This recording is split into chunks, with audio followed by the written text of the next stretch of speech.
Bonjour à tous, on est extrêmement heureux de vous avoir tous ici aujourd'hui. On a été obligé donc de reporter ce démodé parce qu'on souhaitait vraiment avoir tout le monde en présentiel. Je pense qu'on a bien fait.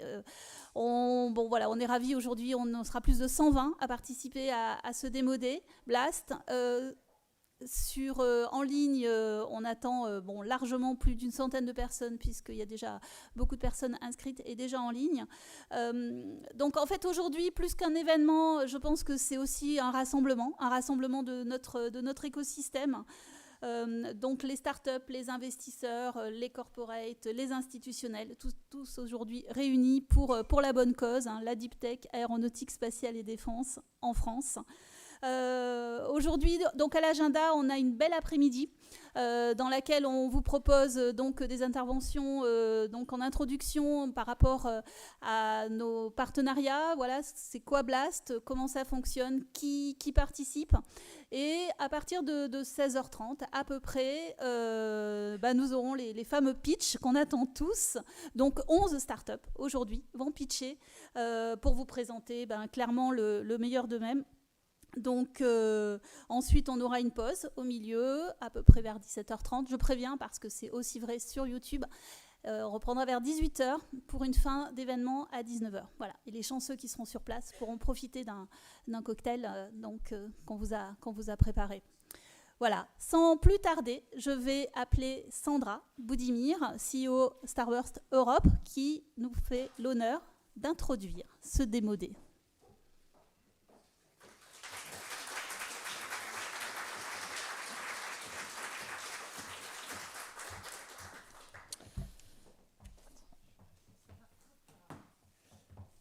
Alors bonjour à tous, bienvenue et comme l'a dit Christelle, qu'est-ce que ça fait plaisir de se voir en vrai.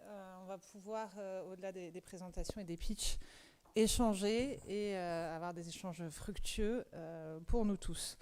Donc ça, c'est formidable. Et quelle fierté d'être là aujourd'hui et de clôturer ces 13 semaines de bootcamp de Blast, programme qui est le fruit de 4 ans de réflexion qu'on a mené avec différents acteurs, Emmanuel Kiva de l'AID qui est là, le ministère de la Recherche, des Transports.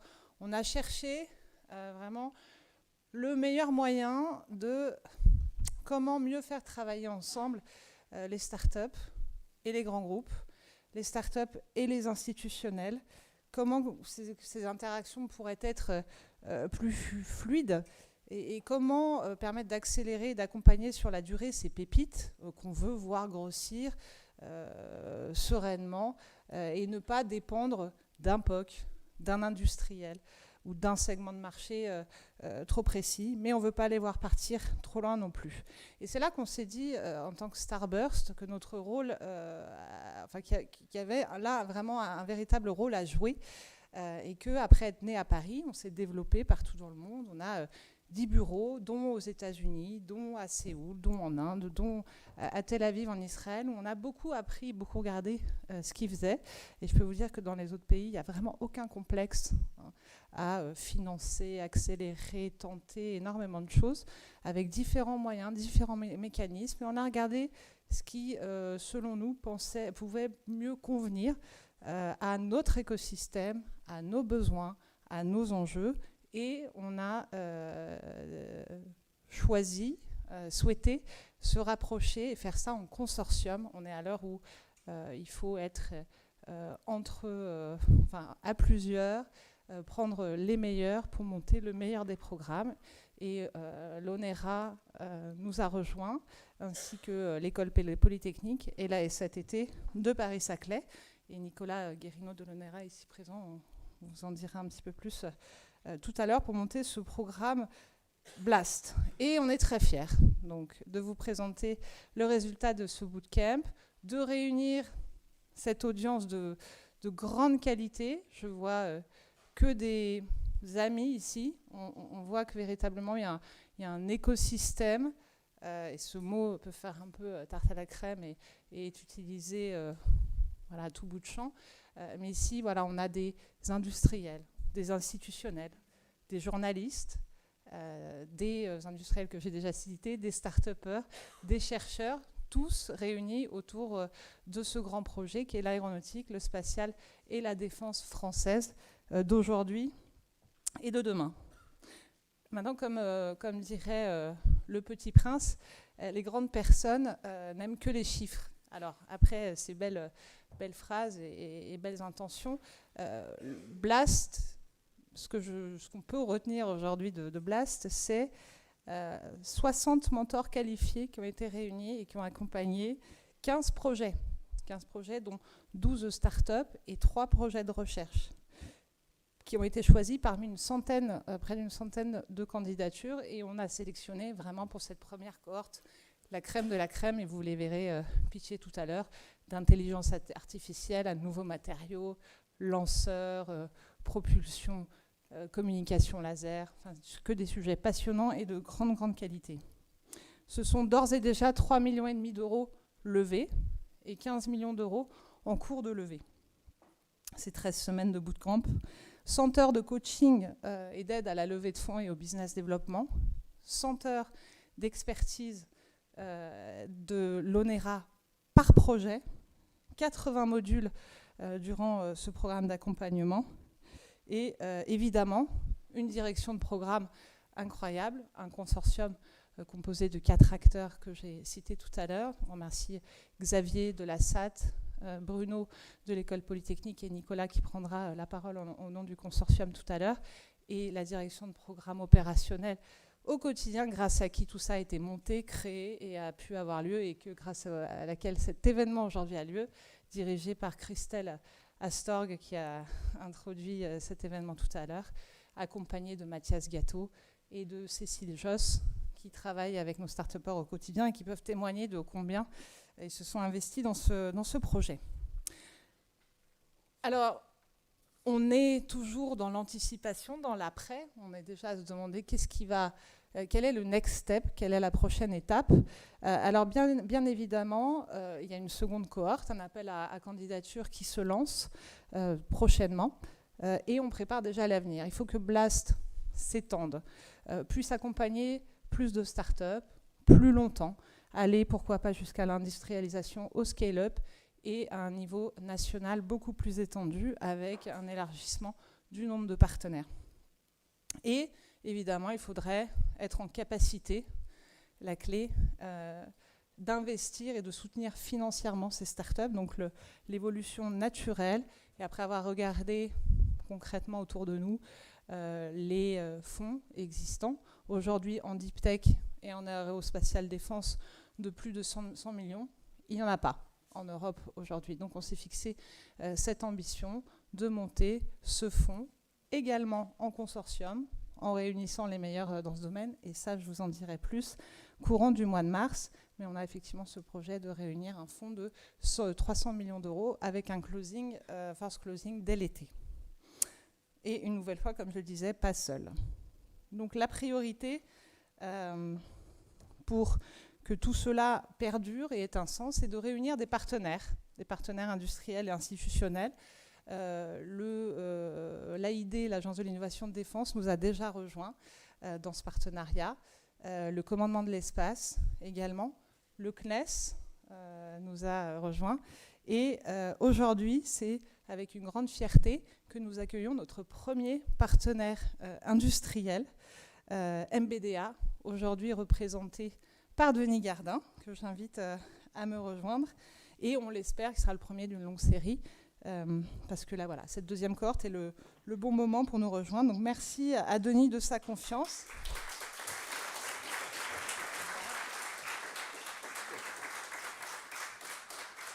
Et de la qualité déjà des échanges que l'on a. Et je te cède la parole pour parler de nous. Bon événement à tous et à tout à l'heure pour continuer à échanger.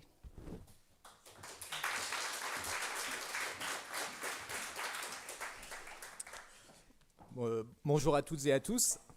Je n'ai pas prévu de faire un très long discours. Je suis très heureux d'être ici et de retrouver déjà beaucoup de personnes que j'ai rencontrées dans le passé. Bon, en quelques mots, donc, MBDA, on est le leader européen donc la fabrication de missiles et puis de systèmes d'armes. Comme vous le comprenez aujourd'hui, c'est un sujet majeur pour arriver à défendre notre sécurité, nos libertés en Europe. Et notre mission, donc, c'est fabriquer des produits souverains. Donc ça veut dire qu'ils dépendent le moins possible de technologies étrangères.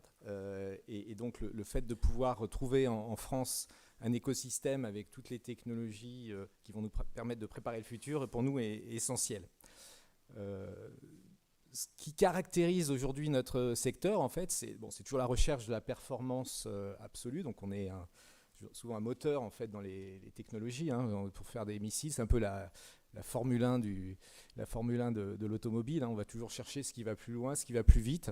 Et puis aussi, on regarde aussi comment le digital, la connectivité permet d'envisager de nouveaux systèmes d'armes.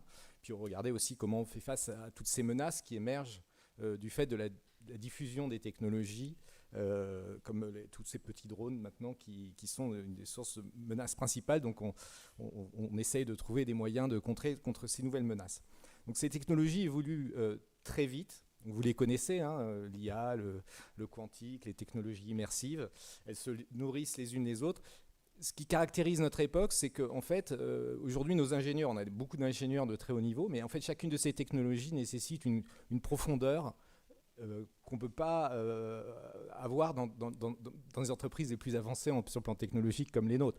Donc il faut absolument s'appuyer sur l'extérieur. Par exemple, le quantique, et j'en parlais en interne ces derniers jours, quantique, on ne comprend rien tant qu'on n'en a pas fait, et on n'en fait pas après bac plus 5, bac plus 6. Donc il faut qu'on aille chercher des gens qui ont fait des thèses, des gens qui ont travaillé dans les laboratoires, parce que c'est eux qui vont être capables de comprendre. Et on ne peut pas embaucher tous ces gens-là en interne dans nos entreprises.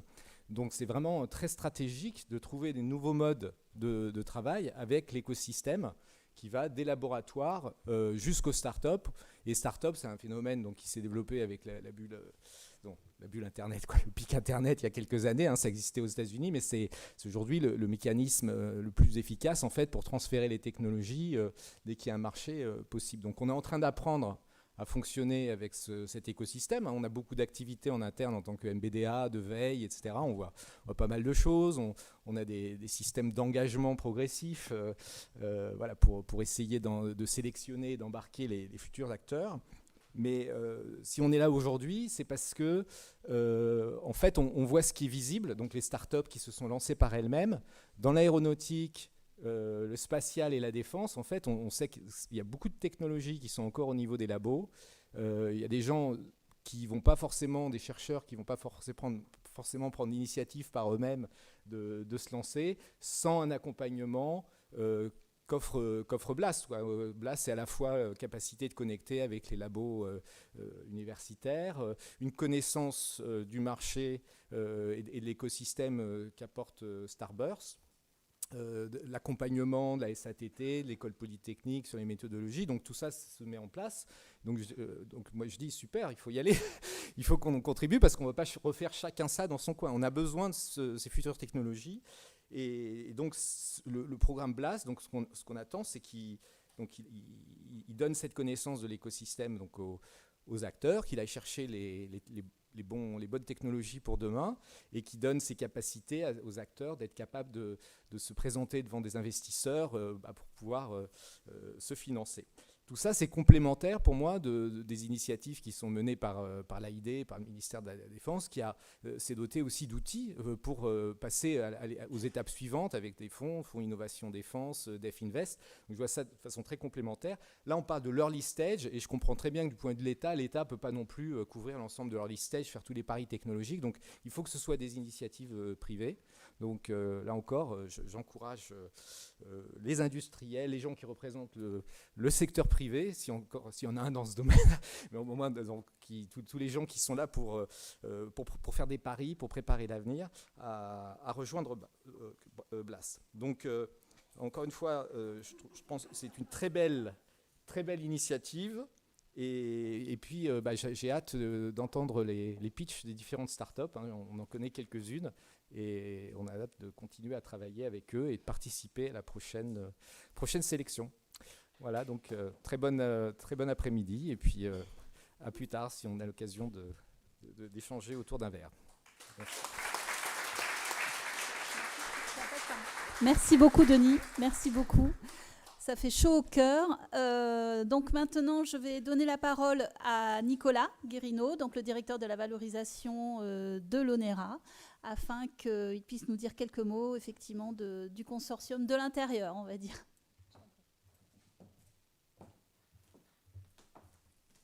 Bonjour à tous.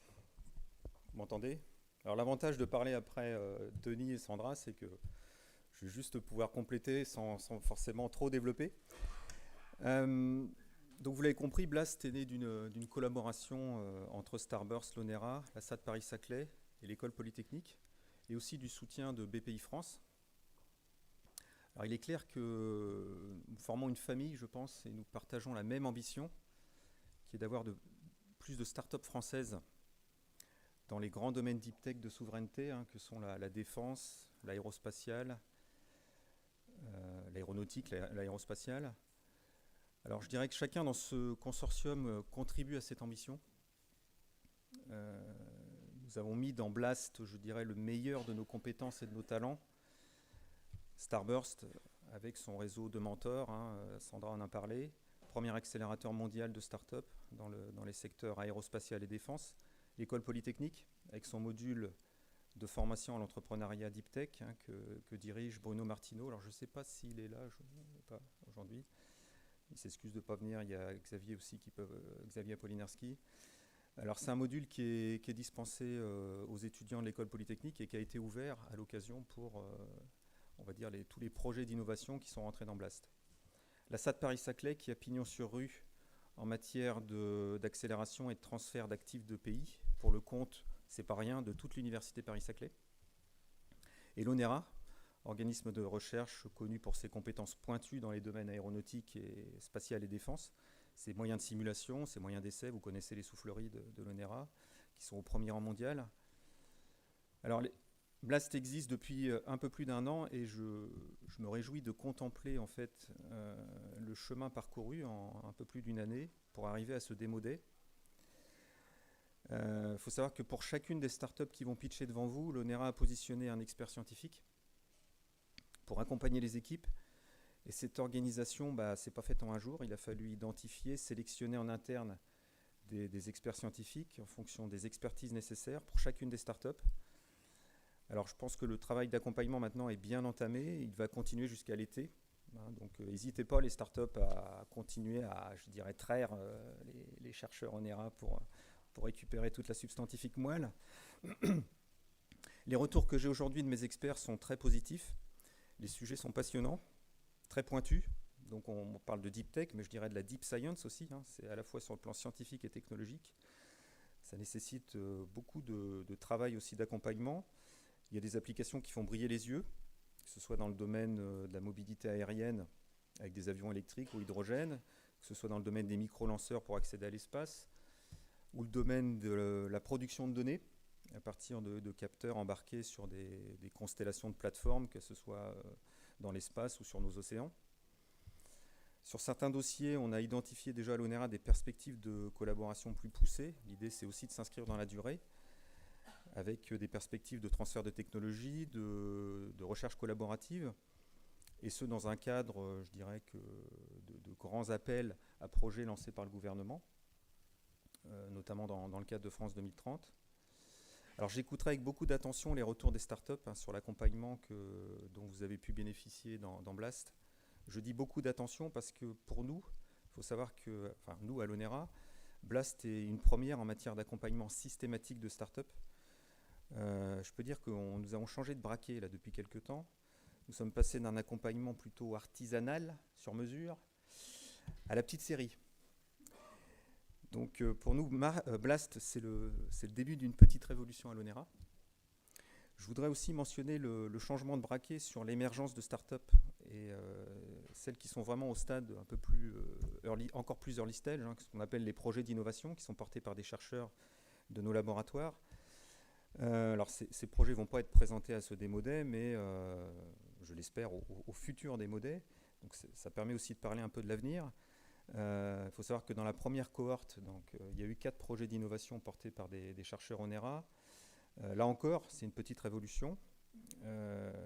Et on commence à voir émerger une communauté de chercheurs entrepreneurs à l'ONERA, de chercheurs mentors aussi. Aujourd'hui, on atteint, grâce à Blast, une 30aine de membres au sein de l'ONERA. Ça, c'est important aussi de le mentionner. On a un track record qui commence à s'étoffer. Et il va s'étoffer de plus en plus au fil des cohortes Blast. Donc voilà, je voulais le mentionner. Merci à toute l'équipe pour l'organisation de ce Demo Day et tous nos vœux de réussite aux startups qui vont pitcher devant vous maintenant.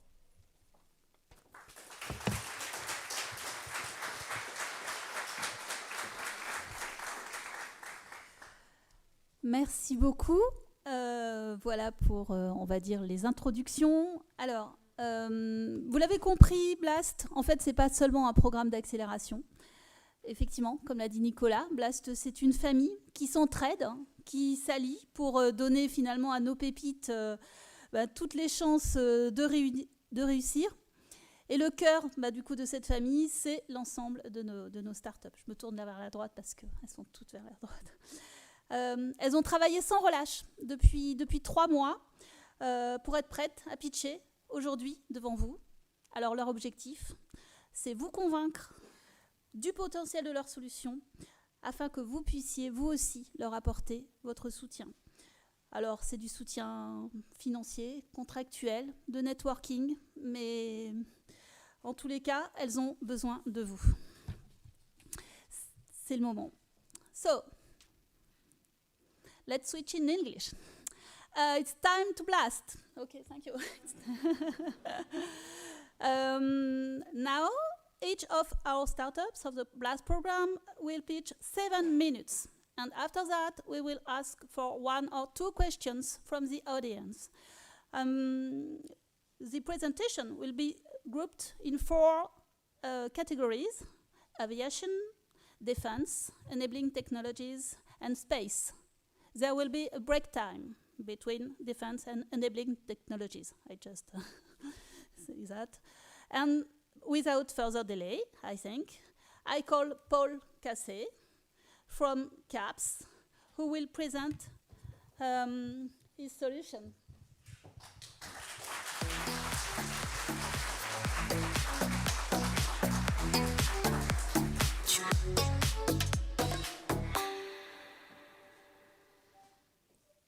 Hello everyone, I'm delighted introducing CAPS today, the very first startup of urban air mobility in France. My name is Paul, I'm a physicist, and with my colleague we designed an astonishing autonomous aircraft for urban air mobility driven by artificial intelligence.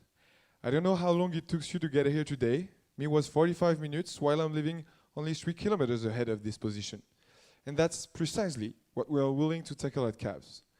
It's been years now that our cities are facing the rise of daily congestions and thus having major economical, social, and environmental implications. Interestingly, as a physicist, the problems appears quite simple to me. Our cities are getting three-dimensional with building rising up while our transportation system remains stuck on the ground. So what we were willing is to have a solutions that will fit the demands, fits users and cities' needs. And we decided that for us, urban air mobility must be as quiet and affordable. Here's the aircraft. The CAPS is an ultra-compact single-passenger aircraft flying autonomously, only powered through electricity and responding to the highest aviation standards. Weighing less than 300 kilograms, it's highly silent and makes of it an ultra-performant aircraft for urban environments. And now, please welcome aboard of the engine. You're now comfortably installed in your seat, enjoying a cheap travel of 20 euros. That is in which you can enjoy a good views and being mainly wherever you want within your cities in less than 15 minutes. Now that we are taking off, there is an important part of urban air mobility, the ground infrastructures. What you're witnessing here is what we call a landing pod.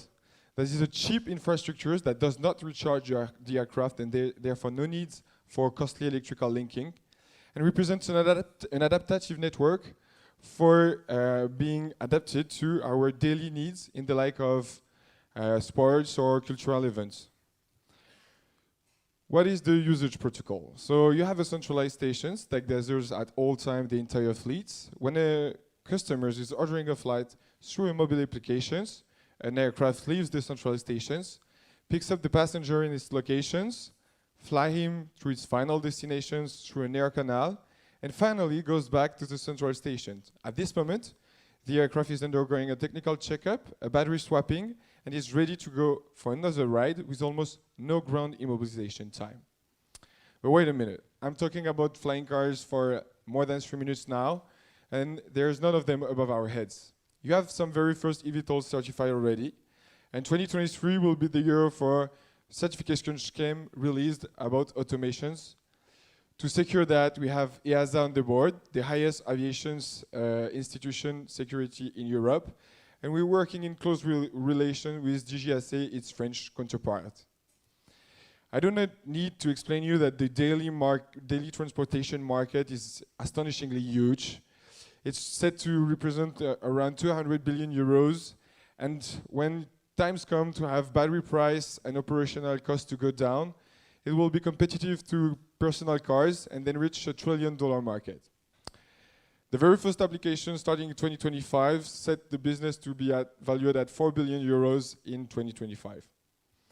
In this context, our approach as CAPS is quite different.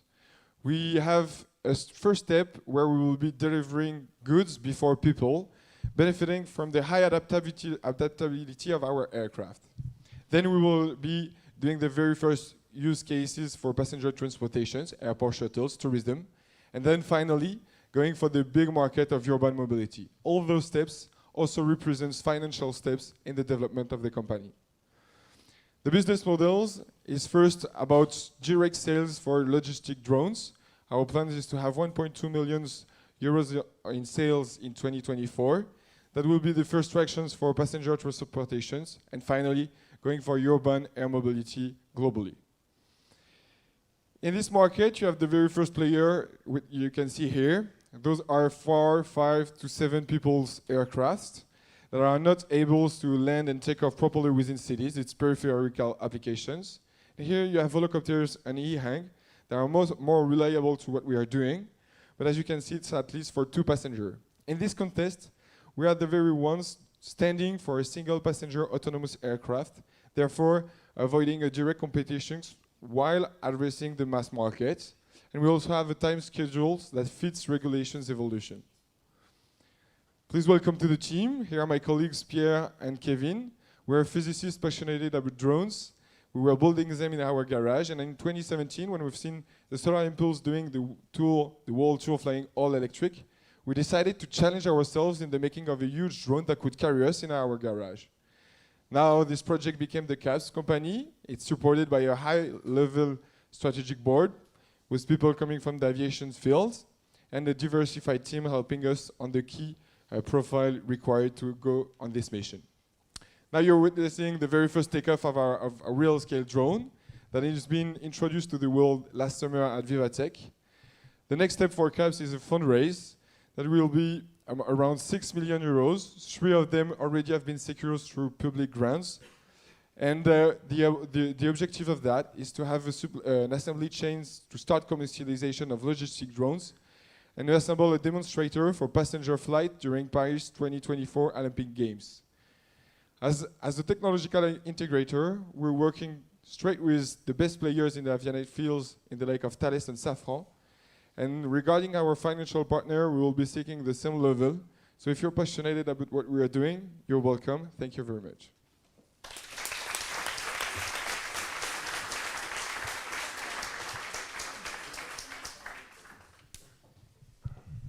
So, question?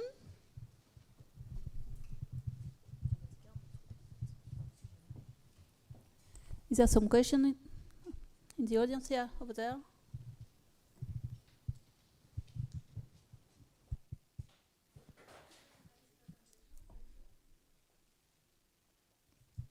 So thank you, very nice presentation. You mentioned that this is an individual drone for personal transportation. Still, you want to take off with logistics. So how will you adapt your cabin to logistics different weights and different things to transport, and still build a product which will be intended for personal transportation? Thank you. Well, thank you very much. Indeed, that was the questions in our mind when we designed the product. As you can see on this picture, you have a clear delimitations in between the rotor plate and the cabin. That is why we are benefiting of this architecture to be having different usage. When we will be delivering goods before people, it won't be the cabin above the aircraft. It's just we will be carrying boxes.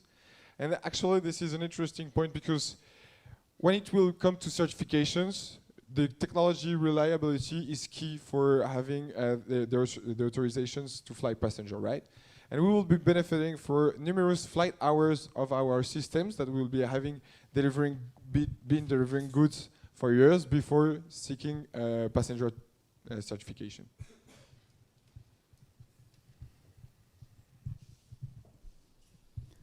Hello, Florian Pon from Raffle. First of all, I wonder, by analogy, nowadays the urban fast mobility, it's existing with taxi moto, okay? And there you need a driver. You made a fully trust into the driver of a moto. I'm not sure I will trust in a drone, but I'm personally probably, you know, like this. You ask me to trust in a drone, in a single drone, not to die together with my wife, you know, because all the others are going for two, and you mentioned that it's a competitive advantage to have one. Maybe I will split with my wife in order to have kids which have at least a survivor as a parent, you know what I mean? But my question is not about this. This is more a comment. The question is how you will create a return on investment with €1 per 1 minute flight, in a way. It's unbelievable cheap. Even the Chinese could not do it. So how you do it in France? Thank you very much for the question. I'd like to reassure you about the flight security of this system. We will never be able to fly any person if we are not in aviation standards. So that makes of this system one of the safest transportation means on Earth. And technically, it would be safer to cross the city using that than doing so using your feet.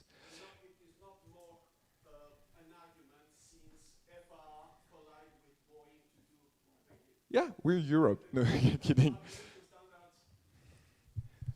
Yeah, it might be. Well, when we're designing the aircraft, we are having to respond to very high security standards, actually.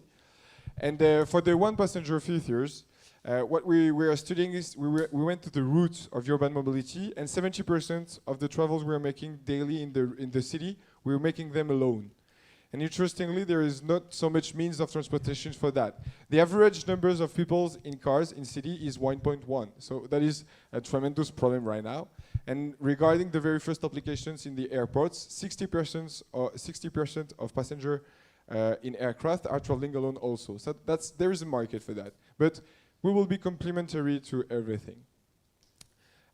Regarding, what was the second question? Yeah, what we are, basically, we're a taxi service, right? On which you remove all the driver cost and the gas cost, which is 80% of your taxi's fare right now. If you look at the price in the end, we are willing to have the same price of a taxi program than the taxi services, but we removed all the drivers and the gas costs. Regarding the taxi motor effect, yeah, but we are even faster than that.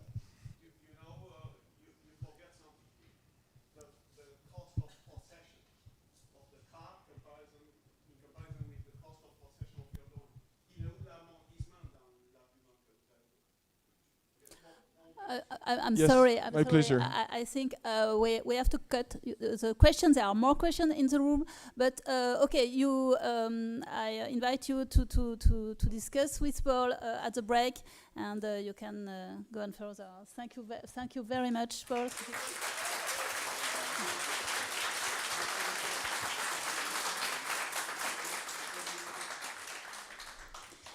And so now I call Irvine and Valentin from Beyond Aerospace.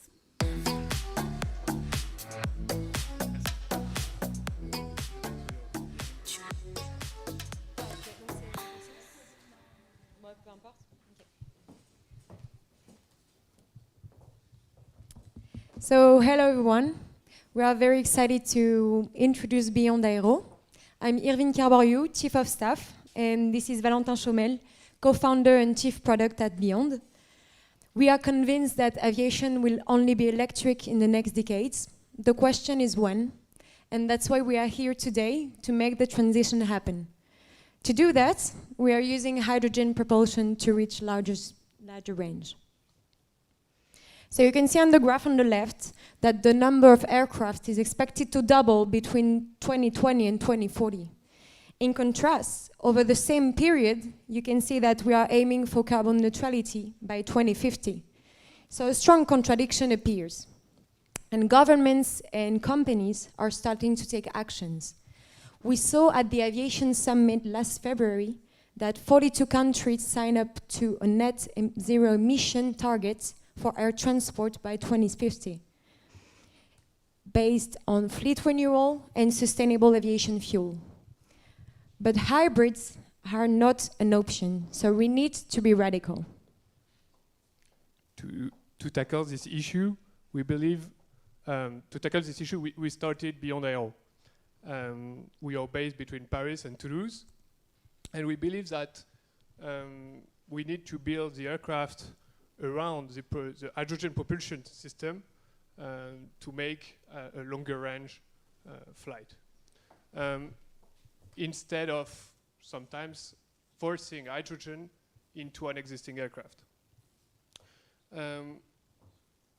This allows us to define the best aircraft for the owner, the passenger, the pilots within the regulatory framework of flight certified aircraft. And so our roadmap is to bring into service one, which is a 10-passenger hydrogen aircraft that we wanted to fly 1,500 kilometers and starting in 2027. So we have chosen to work on electric propulsion powered by gaseous hydrogen fuel cell systems.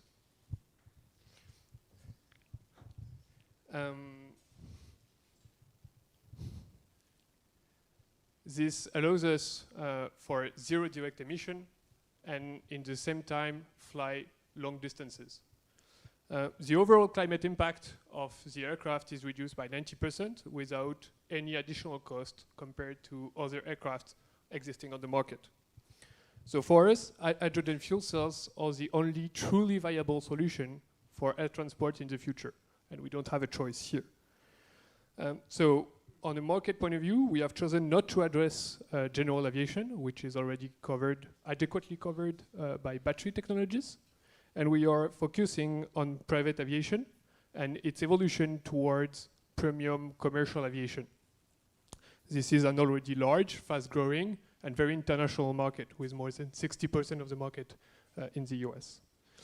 As any aircraft manufacturer, our income source is dual. The sale of the aircraft at fixed price, and maintenance and repair as a service. Customers are very demanding for a sustainable solution due to sometimes personal conviction and sometimes public image.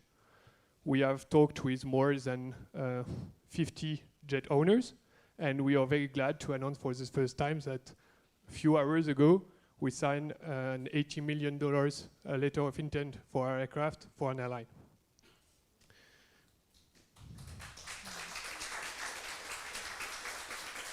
Thank you. So we started in 2020 with a 12 kilograms 3-meter wingspan proof of concept, and we made it fly 45 minutes on hydrogen at the end of our studies. And then we made the first fundraising to launch an ultralight aircraft retrofit. So that's the project we are working on. So the ultralight aircraft is 500 kilograms and 10 meters wingspan, and we plan also to make it fly 45 minutes during the year.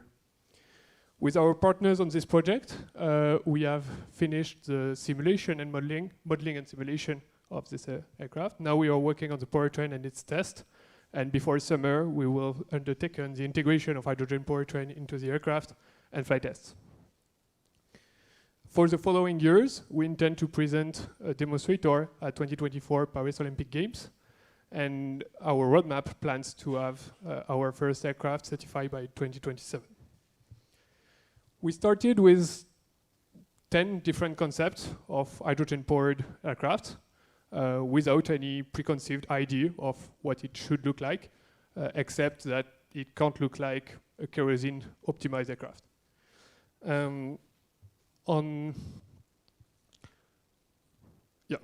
We are in the process of filing several patents on the studies we had with our customers, because we are co-building the aircraft with our customers to make it fit their needs.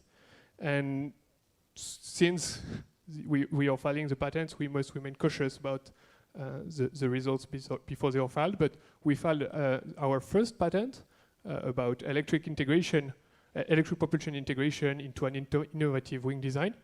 And the several others are being filed as today, focusing on hydrogen integration, safety, and maintenance. So we are cooperating with both our customers and partners to shape together our future hydrogen-powered business aircraft. So we are helped by more than 20 partnerships from different companies, banks, laboratories, and also automotive and engineering design offices. This is our team. So 3 co-founders with Valentin from Isae Super-Héros and École Polytechnique, advised on a monthly basis by Bernard Attali, investor and former CEO of Air France, but also Stéphane Meyer, that is helping us on strategy, and Aurélie Germain on marketing and maintenance. And her whole team, so mainly engineers, including 2 from Lilium, that are working together on the ULA, but also on the long-term vision of the final business aircraft. So we are building an aircraft, and this type of projects requires several hundred million. And today we have raised 3 million with ADER, so the drone, and we are starting to activate SAFE. And between now and the end of the year, we are aiming to Series A, to raise 5 times that amount to continue developing our project. So we are, so after Legacy Aero, it's time to make what we call new Aero. So to reinvent the meaning, we are happy to reinvent the meaning with you, to go beyond what's possible. So we will be very glad to answer your question, and thank you very much for the presentation.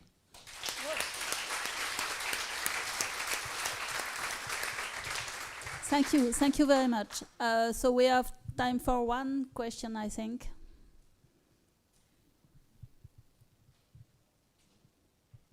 If not, we can save time and you can discuss after. So, okay, there is one. What are the market segments that you address with your aircraft, and why is your aircraft better for these market segments than existing solutions? I'm not sure I've heard all the question, but for what I understand, the hydrogen propulsion, electrical propulsion, but especially hydrogen propulsion, change the aircraft categories, and we won't have the choice because of mainly kerosene the energy density versus hydrogen energy density, and batteries even more. So since the propulsion systems are changing, we won't have the choice of redesigning the aircraft. We can start with some retrofits, but at the end, we won't have the choice to redesign and adapt the overall architecture to the powertrain and not the opposite. So since the aircraft categories are changing, we are now positioning on one of them, which is the future of private aviation, to start and maybe one day get some bigger aircraft. Is it okay? Okay, thank you. Thank you.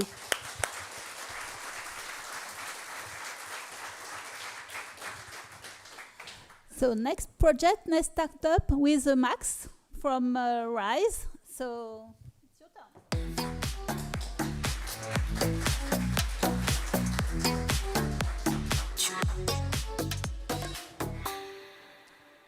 Hi everybody.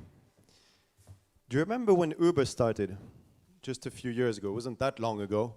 I remember the first time I used Uber. And I remember being quite amazed because you got into the car and there was this pot of sweets that you could take from for free, you know, really good service. The prices were very low too. But that's actually changed over time. I mean, the sweets are gone. You know, the prices are not always low anymore. So that's all gone, and still Uber is around, and very much so. Which tells us, and actually the research tells us, that the success of Uber has probably less to do with a pot of sweets than with your ability to get a car on demand when you need it. With this in mind, let's forget about Uber for a second and discuss aviation, and perhaps you'll remember my story in a second. So we at Ryze have developed a software for aviation, and we focus on one half of aviation, which is on-demand aviation. So on-demand aviation is your ability to get from point A to point B when you need it, either for a person or for a parcel, typically small aircraft, and typically you're looking for service rather than price. And any company that engages in on-demand aviation will seek to maximize the number of flights, right? That's the challenge, that's the name of the game, to maximize fleet utilization. One last thing about on-demand aviation is how a lot of companies in that field, a lot of operators, are actually medium-sized companies, so not very well equipped in terms of technology, which is another good reason for us to go after that market segment. So who have we got in on-demand aviation? Well, there are 20,000 aircraft flying each day above our heads on demand. There's two sides of the market. There is airlines, and then there is private flying, you know, and a good example is JetFly in Europe. You've got to be a member, and then you can fly with them. And the good news is that whether it's charter airlines or whether it's a JetFly, all of these guys can be a candidate, can be a customer of our software. So fine, you know, that's the industry. What's wrong with that industry? Well, it is pretty inefficient in the way it operates, first of all, in that 40% of the flights on demand are empty. There's attempts to try and get people to fly, to get into these aircraft, but still 40% empty flights is a huge number, isn't it? So that's not working properly. The other inefficiency is within the distribution. What I mean by that is between the time that you order or you call for a plane and the moment that your flight is actually confirmed, typically several hours go by, sometimes 2-3 days before the flight is confirmed. Not very convenient, not very 21st century. So we look at these two problems, and we've come up with a software solution that addresses both of these issues at once. And the best way for me to introduce you to the Ryze software is to take an example. So let's assume JetFly, right, is out there doing flights. And let's assume a customer comes along and says, tomorrow, I'd like to go from Lyon to Toulouse for 2 people. So JetFly says, okay, fine. Flight planned for tomorrow. Now assume that JetFly was smart enough to buy the Ryze software. What this means is that we're able to scan through every option to carry these customers. So assume option 1, we've got an aircraft in Toulouse, which is planned tomorrow morning to go to Nice. Well, on the way back, pick up the customers, bring them back. Option 2, there's an aircraft in Dijon. Send the aircraft to Lyon, pick up the customers, and take them to their destination. And so on and so forth. I mean, you get it, right? Our solution is there to optimize the schedule, and ultimately the output of our schedule, of our software, is an optimal schedule, number 1, and instant response. And that's an important fact, is that our algorithms, they run in 1/10 of a second, which means that a customer can get the response right away. If we look at how it works, well, there's inputs and outputs, as you would expect. But the one thing I'd like you to keep in mind is how our solution is able to minimize cost, okay? But it's also able to minimize CO2 output. What I mean with that is that a company like JetFly, if they want to be using biofuel as much as possible, we will make sure that the aircraft are circulated through airports where you can refill biofuel as much as possible. If the operator wants to use electric aircraft, fine. The solution makes sure that we fly electric aircraft as often as possible, and that we fly them through airports where we can recharge these aircraft, right? So essentially, we're accelerating the introduction of new means of transportation and the ones that have the less carbon output. So why are we so interested in electric aircraft? I think this audience probably believes, like we do, that the next few years, 2023, 4, 5, we'll see the emergence of electric aircraft. and with ranges of a few hundred kilometers. So steadily, for distances of a few hundred kilometers, electric aircraft will be replacing jets, which is why we make sure at Ryze that our software can manage electric aircraft. Okay, so 3 features, remember? Optimal schedule, instant response, electric aircraft. So surely somebody's come up with that before. Well, not really. I mean, when you look at the solutions out there, you know, not many of them tick any of these 3 boxes. There's an exception with NetJets, which is a very big operator. They've got internal solutions that have some similar capabilities. But in terms of solutions commercialized, none of that really exists, which means we've got a pretty clear path to the market. And the good news is it's a significant market. It's a market that's worth 4 billion euros. It's a fast-growing market. And when you think of all the regulations that are coming out, Loi Climat et Résilience, Fit for 55 in Europe, it's all driving us away from the bigger airplanes and towards smaller solutions, lower carbon. Which means we think we're in the right place at the right time with our solution.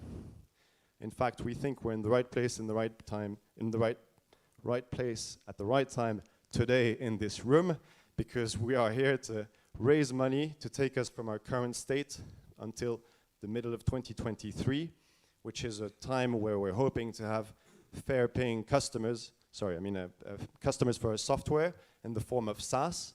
A few milestones to get us there. We need to further test our product. And we've got partnerships today with 2 airlines. We use their real data to test our solution, but we need to obviously convert this into an actual commercial relationship, which requires a bit of effort. So that's, the reason for being here today. I failed to introduce the team, so I'm Max. I've held a number of senior manager positions in the field of transportation, never far from networks and optimization. My partner Stéphane knows everything about planes. You ask him, he answers. And he's flown a lot of these airplanes before. And of course, an important point is how Stéphane has started and successfully sold an airline before, which makes him, of course, very knowledgeable in terms of what airlines require. That's all I had to say to you today. Please, can you keep 2 things in mind? Number 1, Ryze intends to generate revenue next year. And second important thing is how we are betting on electric aircraft to stimulate and to grow the transportation in regional transportation. And of course, we intend to take a share of that market. Thank you very much.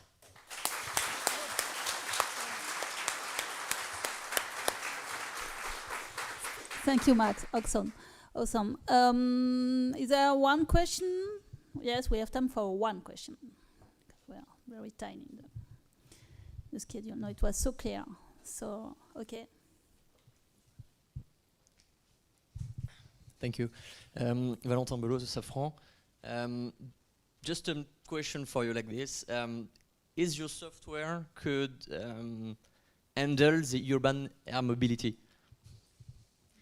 We wanted to remain focused today, so we said we'll discuss regional aviation. But yes, indeed, in the back of our minds, we think a lot of it can be adapted swiftly to urban air transport, which is an even bigger market, as Paul has demonstrated earlier. So thanks for asking. And we haven't met before. I didn't tell you to ask this question, did I?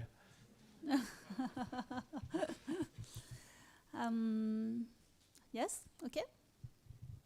Okay, so another question very related actually is... Just present yourself, please. Beatrice Pesquet from Thales. Thank you very much. Air Mobility Solutions. So what is your entry barrier? You are providing a SaaS solution for scheduling flights. So why Google wouldn't do this? Why Waze cannot do it? Why SNCF Connect in the future cannot do it? Thank you. Why SNCF Connect cannot do it? I like it. Yeah. They need Max. Okay. Okay, no, so thanks for asking. So the reality is there are specifics about air transportation, and one of the specific points, of course, is the infrastructure, is how not every aircraft can land in every airport, and not at every time of day and night. And of course, the distances you can go with an aircraft are also limited. So there's a number of factors which you need to overcome when you're providing a solution to the airline industry, which we think is a reason why not that many solutions are out there. Thank you. Thank you very much.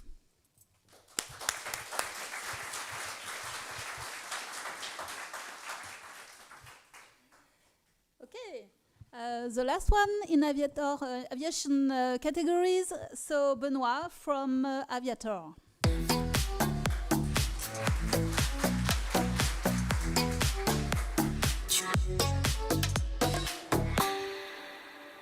Right, thank you very much. It's great. We've seen amazing projects so far. We've seen personal drones, we've seen hydrogen aircrafts, and we've seen enabling software for electric airlines. So it must be clear for you by now that the future of aviation is electric. But here is the €2 million question. Who is enabling those ideas? Who is really making them fly? My name is Benoit Cocheteux. I am the CEO and founder of Aviator, and we are the ones enabling electric aviation today. There are more than 300 electric aircraft projects in development so far, and they are all using three main technologies: hybrid, hydrogen, and battery and hydrogen propulsions. But they have one problem. They mostly rely on tailor-made solutions that are very hard to replicate at industrial level. And the reason is that there is no standard approach, no standard components to making sure that those propulsions are replicable at industrial scale. So that results in very high development costs, complex value chains, and very inefficient production processes. And we believe that this is an opportunity. This is an opportunity because regardless of the energy source, you always find the same core components in a propulsion: a battery, a brain, and a motor. And we believe that to allow those propulsions to exist, enabled here today, that we need to provide those as standardized and as reliable as possible. So that's what we did. What we did is that we focused our R&D spending on the battery and on the brain. The battery we designed is extremely safe, it is extremely robust, but it is also extremely powerful. With more than 200 watt-hours per kilogram of energy density, we are able to offer solutions for hydrogen aircrafts, hybrid aircrafts, and battery-powered aircrafts. But we also wanted to make sure that all those components can talk to each other and work seamlessly together. So we designed the brain. And the brain we designed is made of very redundant items so that it is extremely reliable and safe. And for the first time in electric aviation history, we have been able to provide native real-time data exchange between the electric aircraft in flight and ground operations. And that opens up a lot of opportunities because there is always this question about electric aircraft availability. And we believe that with the data we gather, we will be able to provide very high value services to the customers so that they can increase their aircraft availability rate from 70% to more than 90%. And to do so, we will be providing fleet management, maintenance solutions, and flight planning activities so that they can maximize the use of their assets and spend more time in the air than on the ground. Now the question becomes, how do we make it happen? We believe that the best stepping stone for Aviator is to start by retrofitting small piston aircrafts, and that's what we did. What we did is that we demonstrated already that we have been able to take our technology and put it in a small piston aircraft. And that's for more than 250,000 of them that we can work on. That represents a total market value of 20 billion euros, and we already worked on that by securing partnerships with aircraft manufacturers as well as LOIs from customers. So that now the next step is to move forward with the industrialization process and really work on scaling up our technology to more complex, more powerful, and more connected aircrafts. Those are, for instance, eVTOLs. They are the new regional air mobility aircrafts, and with even bigger opportunities, this is a total market potential of 180 billion euros by 2035, and we want a piece of that. We believe that with this technology and combined with this approach, we are able to provide the best solution in the industry because we are the only ones providing a standardized solution while covering the entire value chain. Our competitors, on the other hand, are always relying on R&D programs, generating non-recurring revenues and very little operational data. So we are the missing link between the customers and the technology. We need to gain market share very quickly. So we will be selling the propulsion system through the retrofit model, the line fit model, as well as even component sales, and also securing the customers in an ecosystem by providing the digital platform and also providing the company with recurring revenues so that we can get a contribution margin of 35%. The objective is that by 2024, we are profitable. And to do so, we have a team of very talented individuals. We are all engineers and pilots. We fly together, we work together, and with that, we are able to understand the technical challenges that we face, as well as the market specificities of the electric aircraft industry. And we didn't stop there. We also gathered a team of leading industry experts so that they can help us work on the digital platform, on securing partnerships in the industry, and de-risking the certification process. So that at the end of the day, we are able to craft the best strategy to grow. Our roadmap is simple. We start small and we grow big. And through different iterations, we are able to integrate more and more components so that by 2030, we can serve commercial aviation with our own propulsion technology. And that would be enabled as well through different funding rounds. So what I want you to take away from this presentation is that we have everything set up. We have the technology, we have the partnerships, we have the customers, and the only thing left to do now for us is to move forward with the industrialization phase and the digital platform. So there is a unique opportunity today to enable electric aviation for 2 million euros. So I invite you to join us and help us take off. Thank you very much.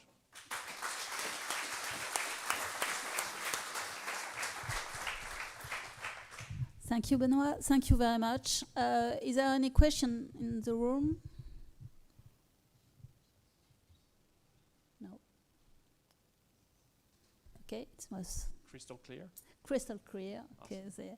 they are looking for their check. Checkbook now, please. Okay. Thank you very much. Thank you. Benoit.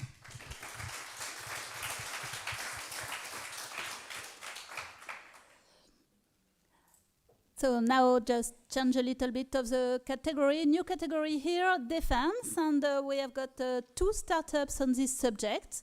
And I call so far Alice from Delphox.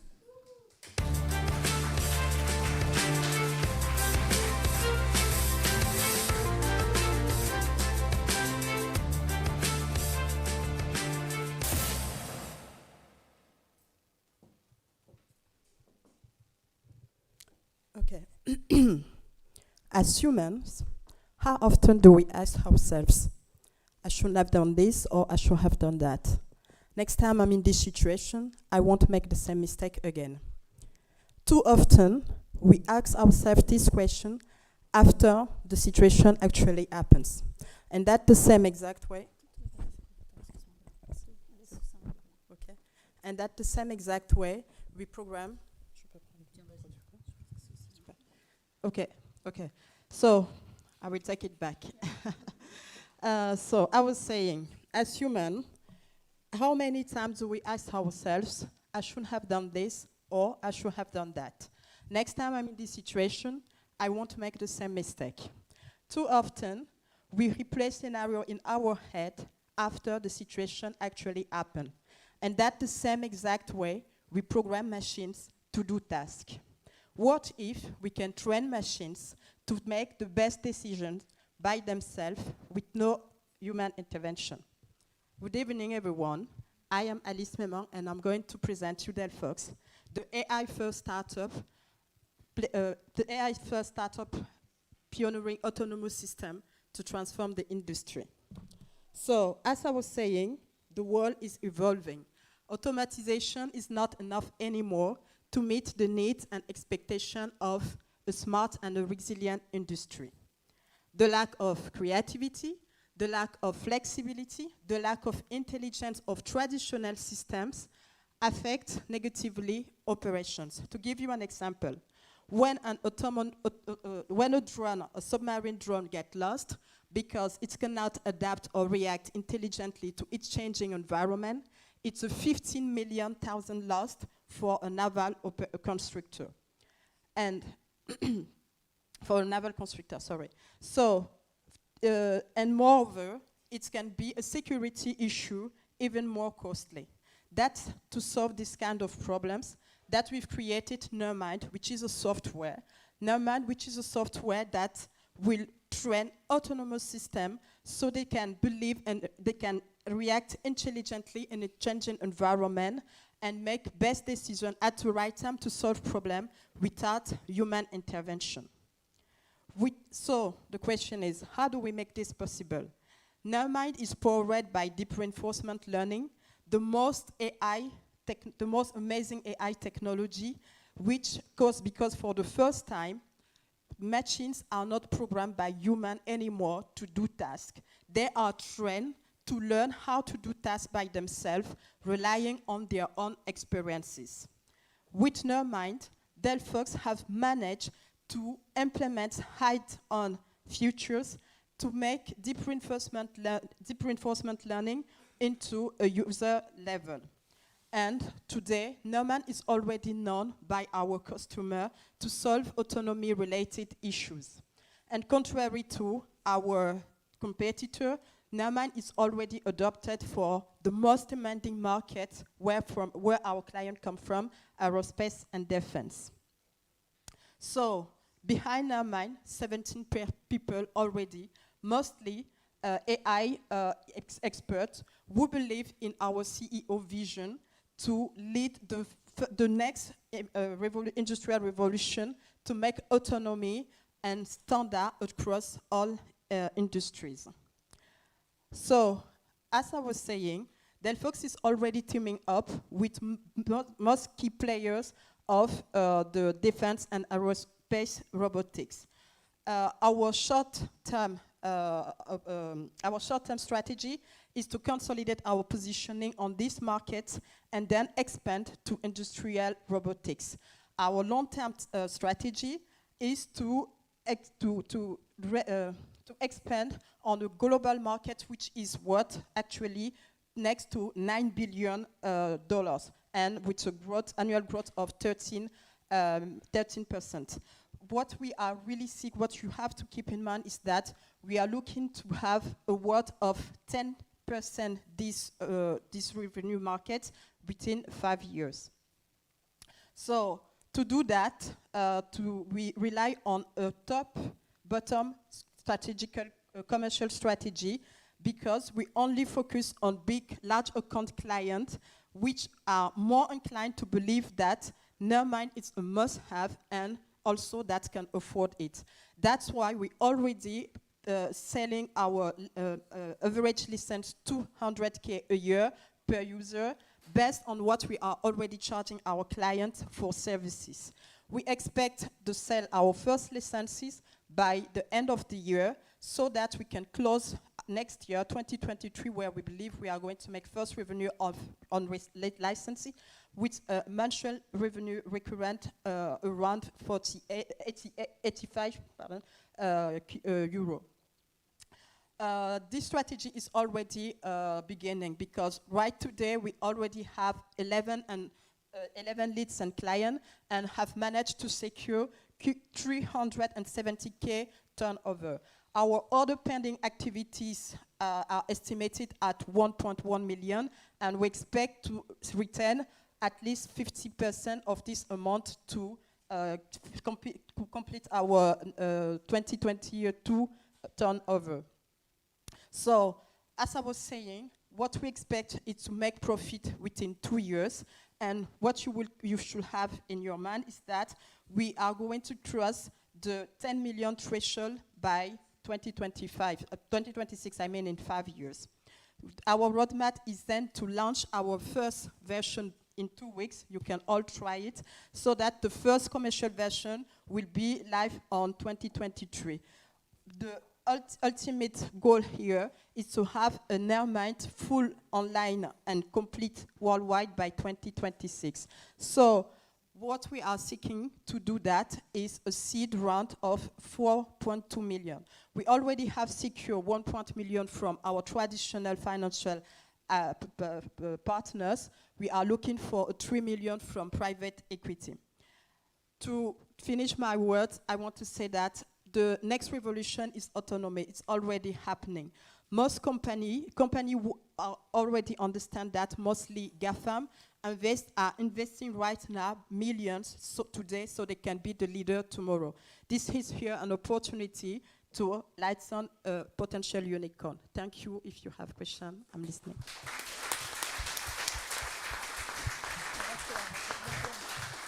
Thank you, Alice. Thank you, Alice, very much. Is there any question in the audience? It's okay, I don't see any raised hand. Okay. So, okay, we will. Thanks again, Alice. Thank you very much. Fantastic. So the last startups before the break time will be C-Proven, and Antoine is coming to present that.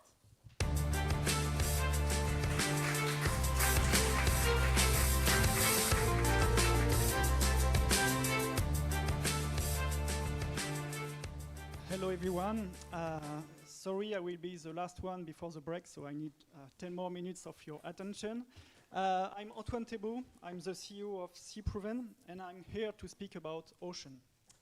Today, ocean monitoring and surveillance is mainly performed by space satellites. And those kind of technology, of course, are really amazing to collect different kind of data from the surface of the sea. Unfortunately, because of different technological constraints, all the data under the surface cannot be collected with space satellites. And however, this data is really crucial for a different kind of application. I will present that to you a little later. And that's exactly what C-Proven is doing, collecting all the data between the surface of the water to the ocean floor. So how we do that? We have developed our own satellite. It's a satellite of the sea.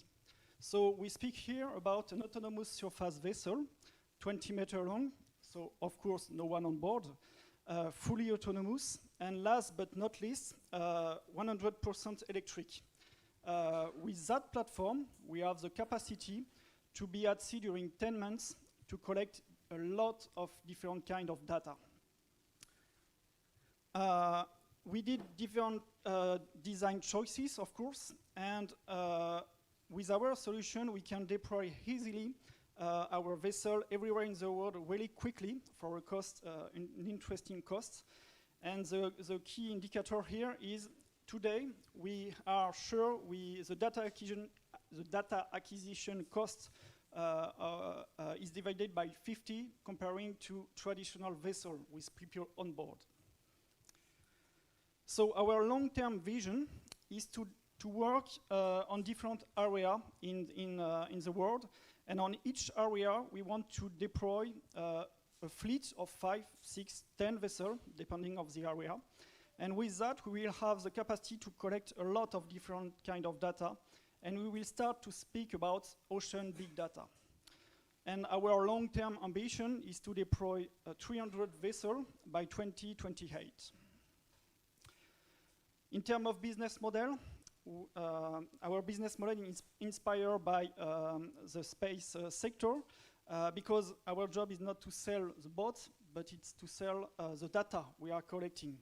So part of the data will be transmitted in real time to our final customers, and all the data in any way will be collected and available on a dedicated platform.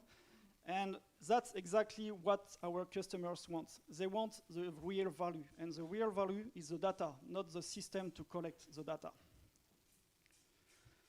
So today we are collecting more than 50 different types of data. Acoustic data, we can collect data about different kind of pollution, photo, video, of course, we can do bathymetry, a lot of different things. And with that, we have two different kind of application. So one part is the monitoring of ocean. So a few examples here. We can monitor halieutic resources, of course, with our technology. So we will better manage these resources.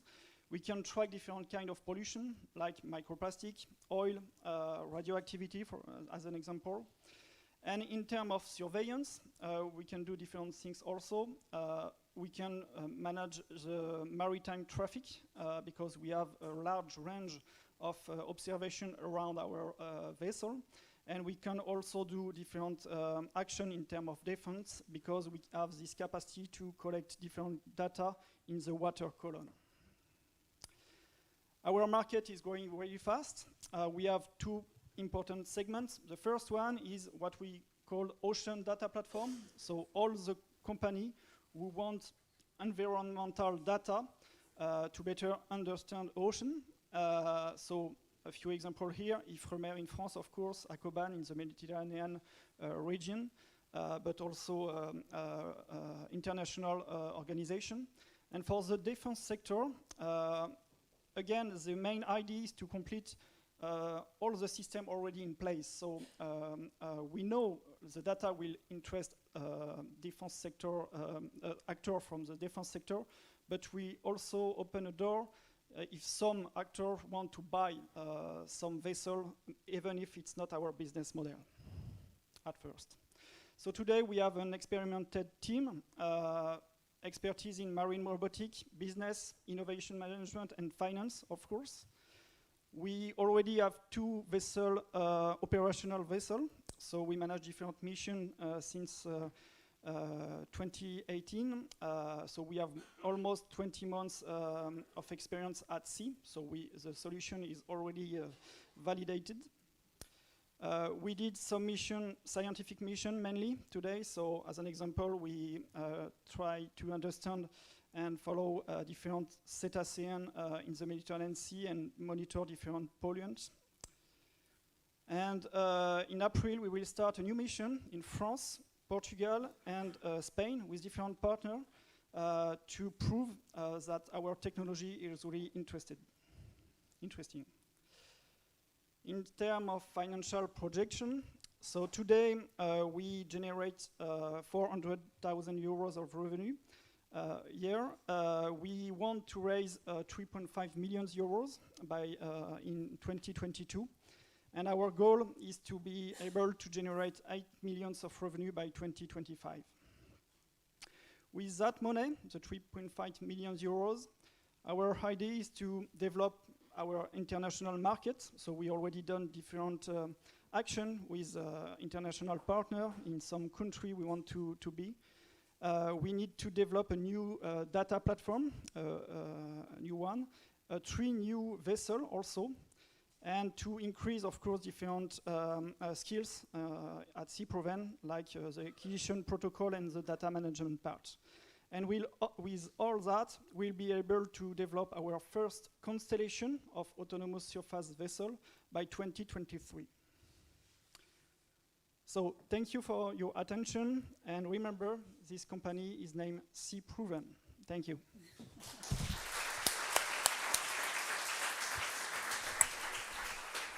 Thank you, Antoine. Yes, there is one question, 2 questions. Okay. Oh, we will lost our Hello. advance. I'm Sandra with Nistana Ventures and an advisor on the Hydropter. Thank you for your presentation. Regarding the competitive landscape, how do you compare to Plan Blue, which is building a fleet of underwater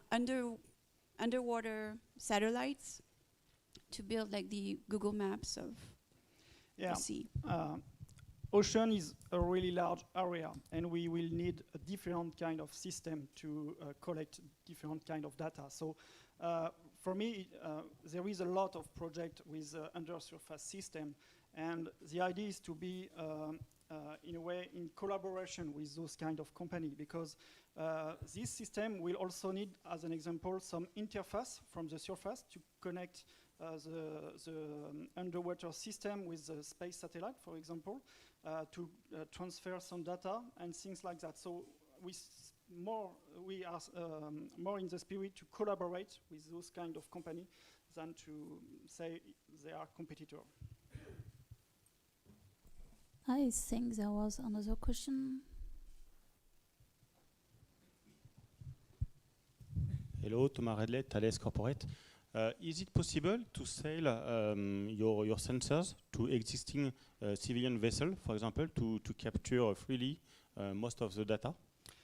The sensor on board are not our own development, so we just buy different kind of sensor and integrate them. So of course you can deploy that in any other system, vessel and platform. But the thing is, really to collect interesting data, you have to be at sea during a long term. And that's exactly what we are doing. We have this capacity to be at sea during 10 months. So that's really important. And we will really be able to collect long-term data. That's exactly what our customers want, mainly. So yes.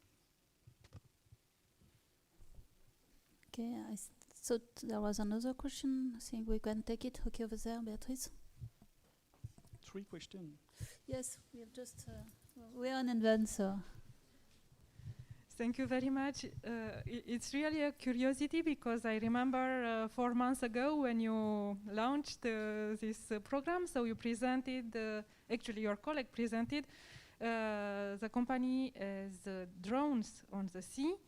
So everything we saw in the first part related to aviation, so autonomous drones and dreaming about going everywhere by ourselves with these autonomous vehicles. So what motivated you not to go to this market of personal yacht, autonomous tax drones on the sea?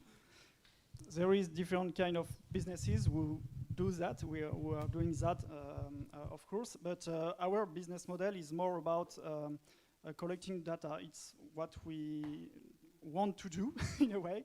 And there is a real market here also. So today it's also an adventure, meaning ocean, we don't know a lot about ocean, so we need to collect different kind of data for that. And that's exactly what is motivating you, our team, yes. Thank you. Thank you very much, Antoine.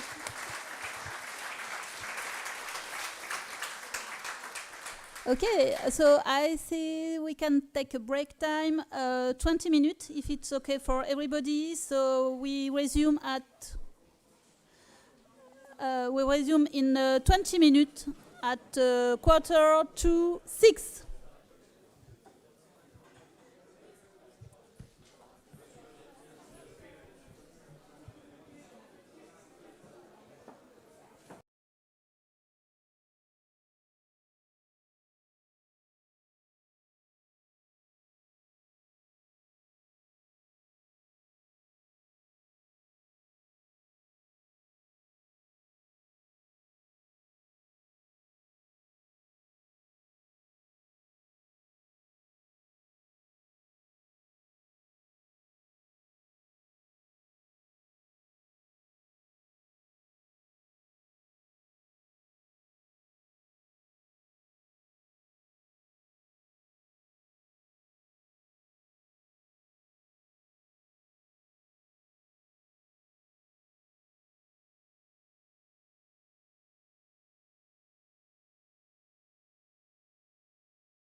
Jesus loves you more than you will know. Whoa, whoa, whoa. God bless you, please, Mrs. Robinson. Heaven holds a place for those who pray. Hey, hey, hey. Hey, hey, hey.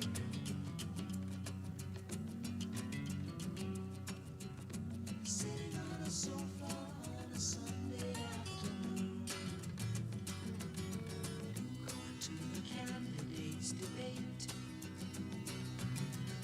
Laugh about it, shout about it when you've got to choose. Every way you look at it, you lose. Where have you gone, Joe DiMaggio? A nation turns its lonely eyes to you. Ooh, what's that you say, Mrs. Robinson? Joe to Joe has left and gone away. Hey, hey, hey. Hey, hey, hey.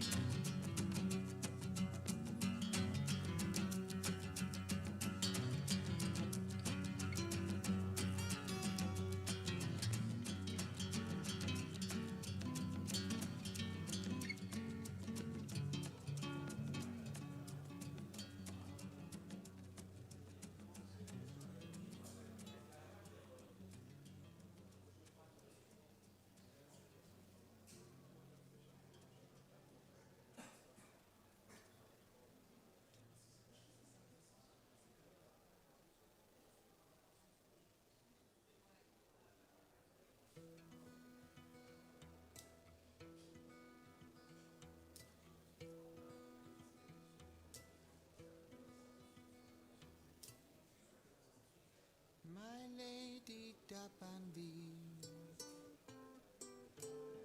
why do you sleep so still? I'll wake you tomorrow, and you will be my fill. Yes, you will be my fill. My lady Dapanbi, why does it grieve me so? But your heart seems so silent. Why do you breathe so low?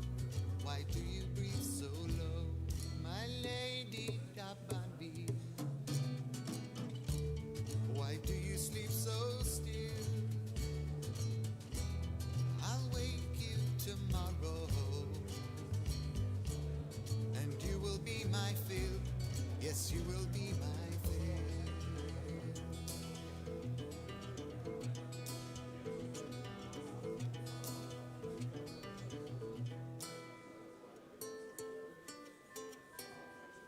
My lady Dapanbi, you look so cold tonight. Your lips feel like winter. Your skin has turned to white. Your skin has turned to white. My lady Dapanbi, why do you sleep so still? I'll wake you tomorrow, and you will be my fill. Yes, you will be my fill. La la la la la la. La la la la la la. La la la la la la. La la la la la la. La la la la la la. My lady Dapanbi, why do you grieve me so? But your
Hello, hello, hello everybody. So if everybody can take a seat, please.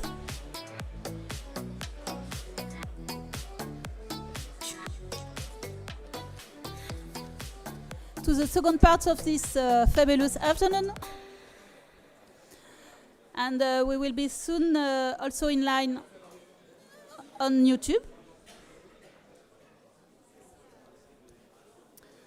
And can we shut the door?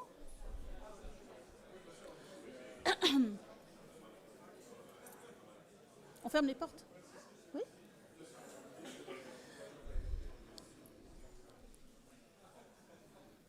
Okay, okay, thank you very much. To be just a little bit quiet.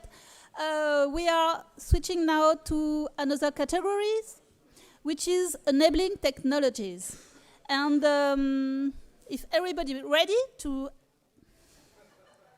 listen, thank you. I think I can call Adriana from Stative. Thank you.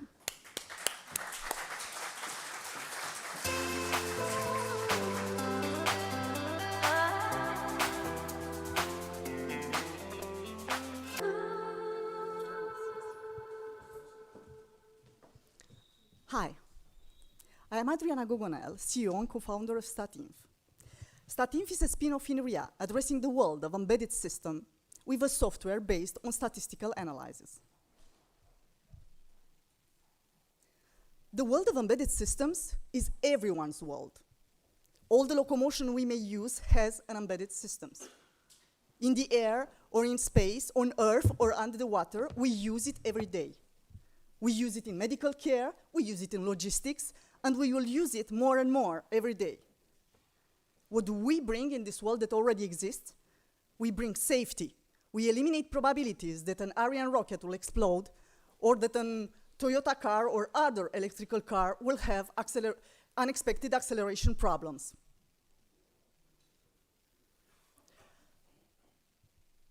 The new technologies in processor today are still not used in the critical areas.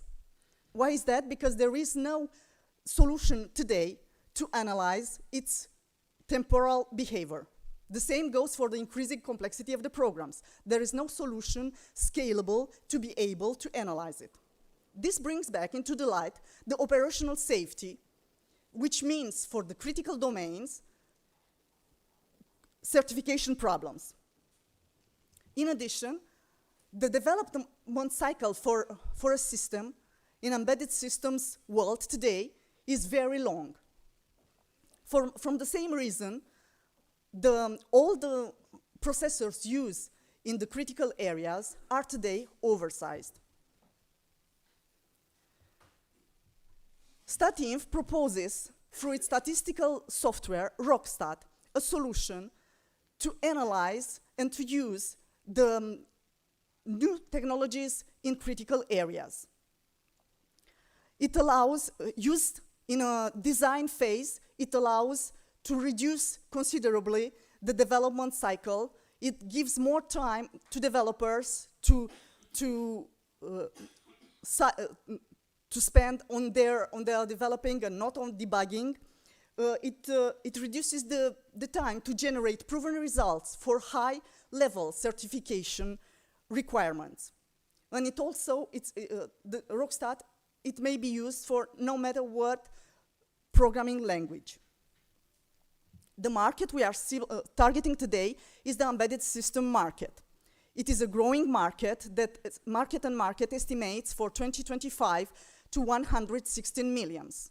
The capturable part of Stative we estimated at 4.5 billions for the same year.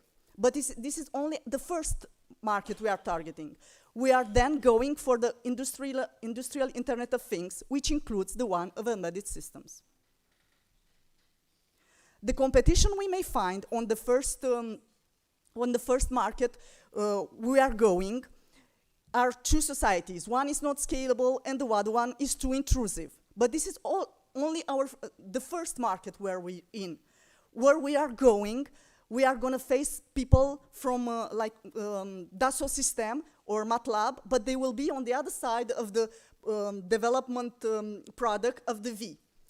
on the other side, there is nobody waiting for us. The most important benefit for our customer is to use multi-core processors in critical areas and being the first to do so. But the other benefits are not neglectable. There is an important reduction of energy consumption, a much shorter development cycle, a reduction in cost for the software in charge of the quality, and the access to a technological brick that is provable. The business model of Stative, it's selling licenses for its product. The first one is Rockstat. We have a mix of perpetual licenses and the recurrent one.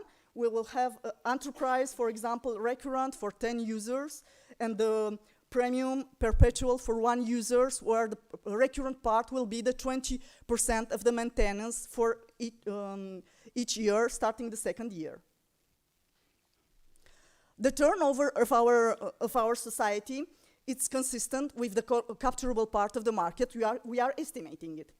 The arrival of our commercial director accelerated things. So today, from the 500,000 that we are estimated for this year, 300,000 are already signed contracts.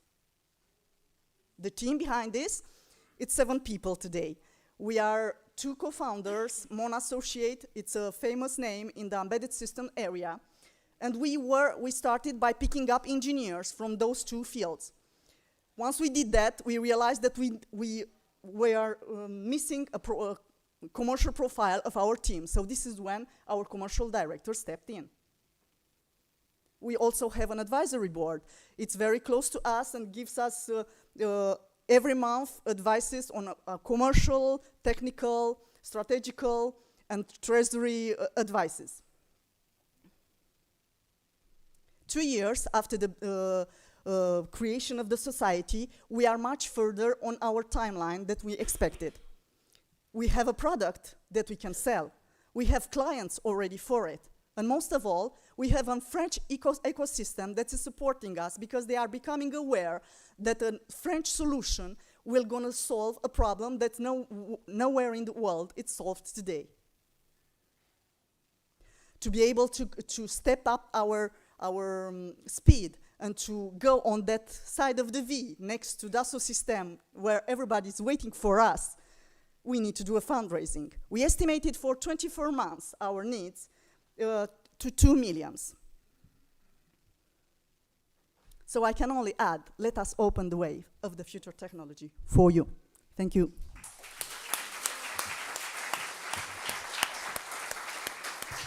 Thank you very much. Thank you, Adriana. Is there any questions on this subject? Quite complicated, but also so well said. Thank you, Florent. Hello, thank you, Adriana, and I will say Sarudmuna.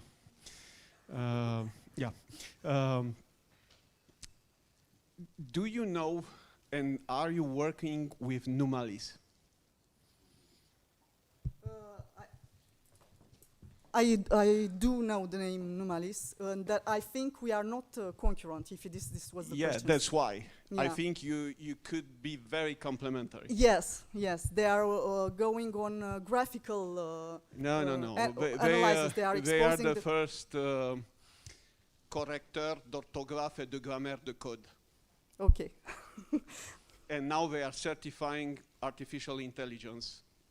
And they are one of the only French in the advisory committee of the ISO to establish the validation norms for AI. Yes, I think we already started a discussion with Numalis. Yes, I could. Yes, thank you. Definitely, you have complementarities. Thank you. Thank you.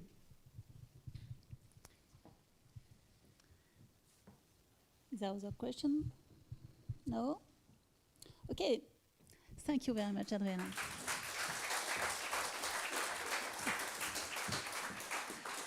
And okay, the next is Yves Morin from Ryze.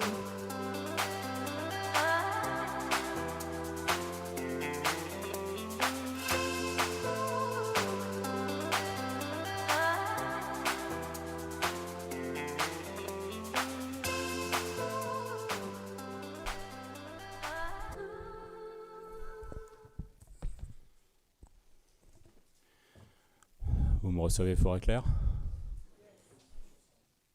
Non, fort et clair. And the other way is better. Cool. Ah, t'es là? D'accord, j'avais pas vu. Let's go. Let's go. Ladies and gentlemen, good afternoon. I'm Yves Morin, the founder and inventor of ICE, Innovative Circular Engineering. I'm still alive because my material saves my life, according to my neurosurgeon. After 7 years of research, I've been discovering more than 11 properties for one material. In order to address the ASD sector, meaning aerospace and defense, I decided to ask some help from great people with deep experiences.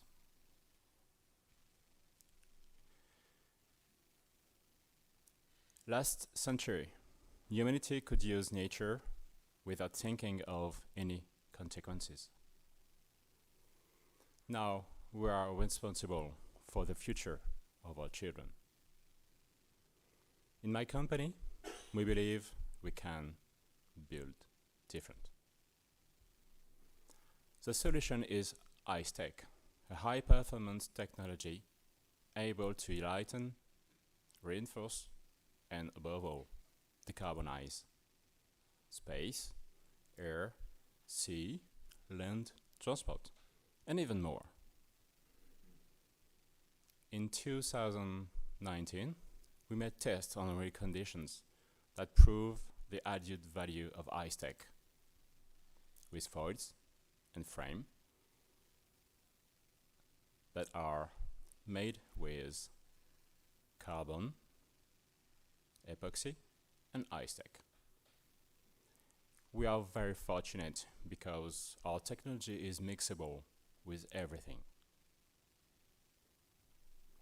With your help, advice, and funds, ICE will develop the technologies of their future. A future where green tech replaces all polluting materials.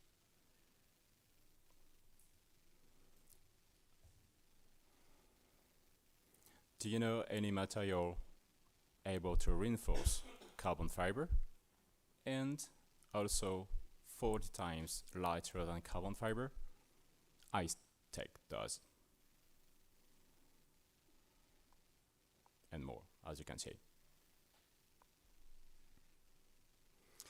Because I'm a former commando instructor, I've written my patents in a very defensible way. The more you use ICE-Tech, the more you get benefits.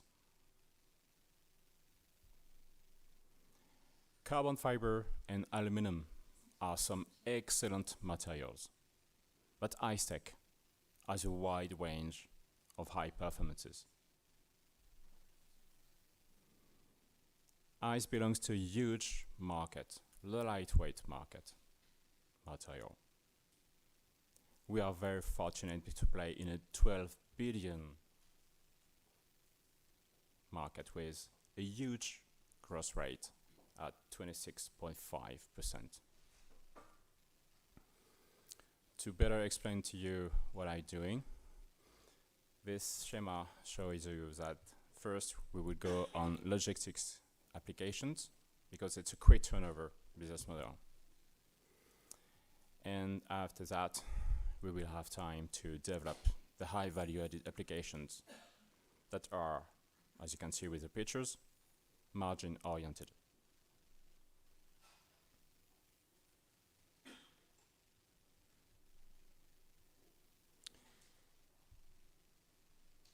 What I want to explain with this slide is ICE wants to be the most valuable green material company.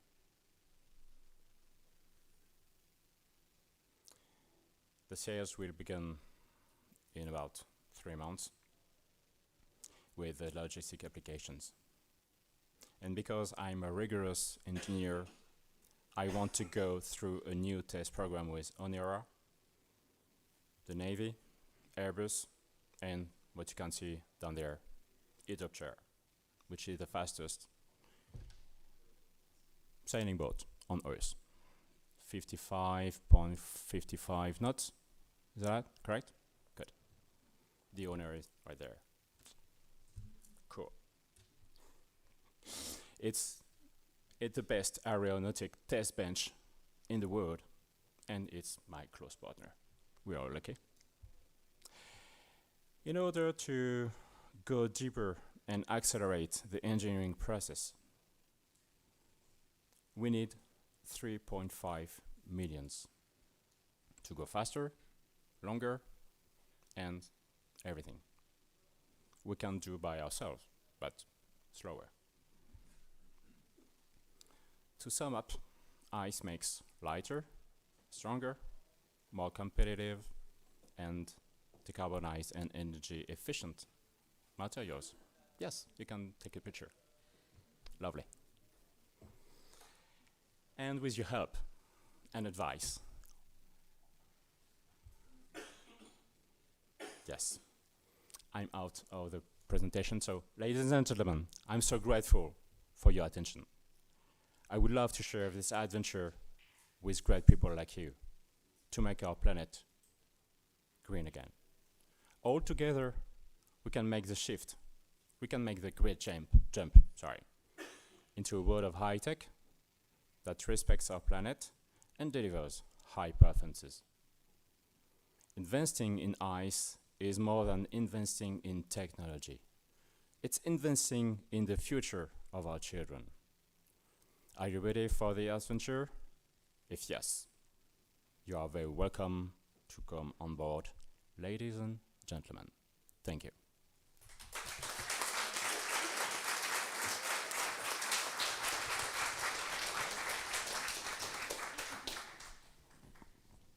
Thank you. So some questions? Yves? Yes, sir. Excuse me. Just present yourself, please. Yeah, my name is. Everybody hear me? Okay. My name is Emmanuel de Lipkowski. I'm in the CNAS, the French Space Agency, and I would like to know what kind of raw material, basic molecules, are you using in ice? Please. For sure.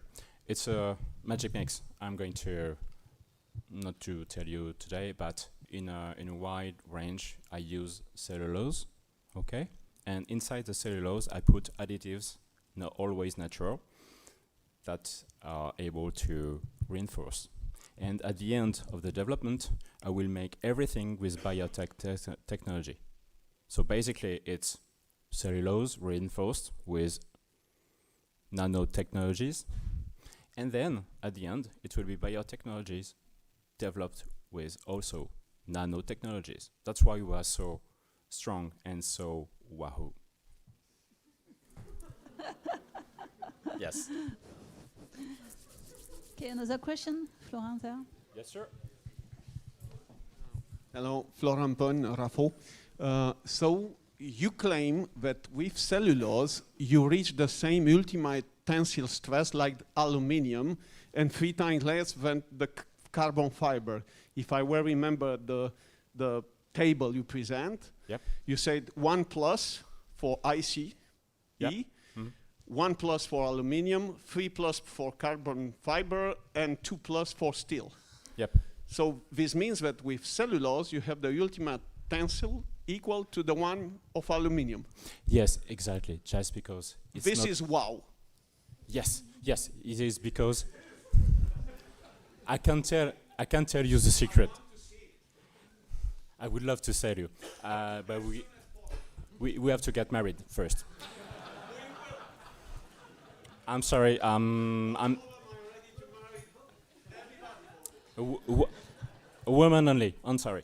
And my girlfriend is.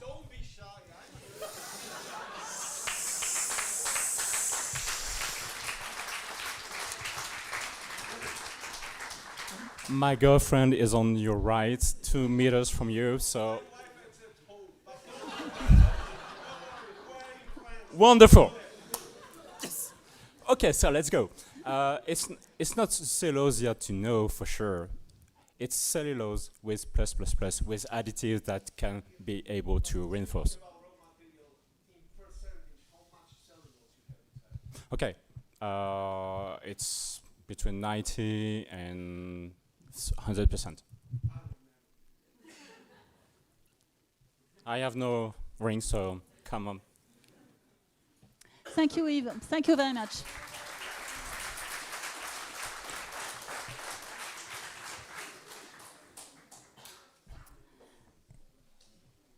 Okay, so we, thank you very much. It was quite refreshing.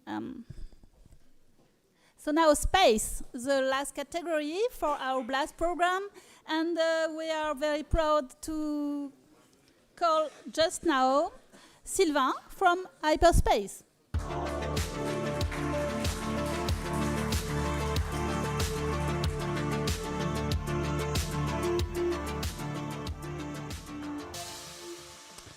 Hello everyone, I'm very happy to start the space section of the last day of BLAST, so it's a great honor. So thank you very much for being here. I'm Sylvain Bataillard and I'm co-founder of Hyperspace. So at Hyperspace, we build a small launcher in order to send a small satellite into space in a quicker, cheaper and also a greener way, thanks to our patented innovation.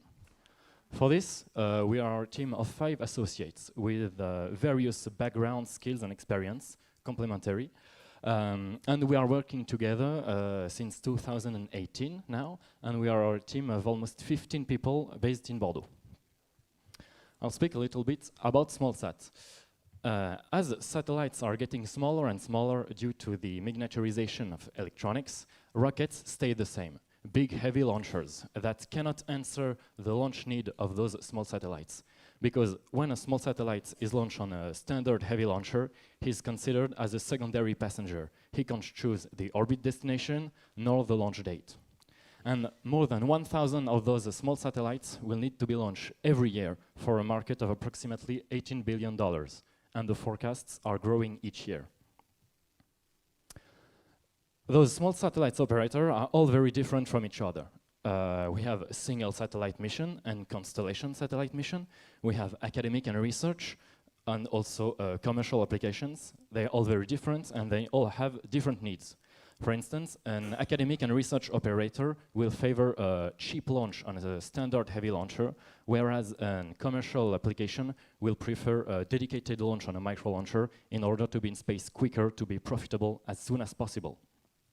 So to address this market, we have our goal is to have a very competitive value proposition with a price of $20,000 per kilogram in low Earth orbit, which is approximately half of the price tag of the standard small launchers, and also with our payload of 250 kilograms, it can fit most CubeSat constellation, as well as bigger commercial small satellites, which tend to grow back in size recently to approximately 150 kilograms.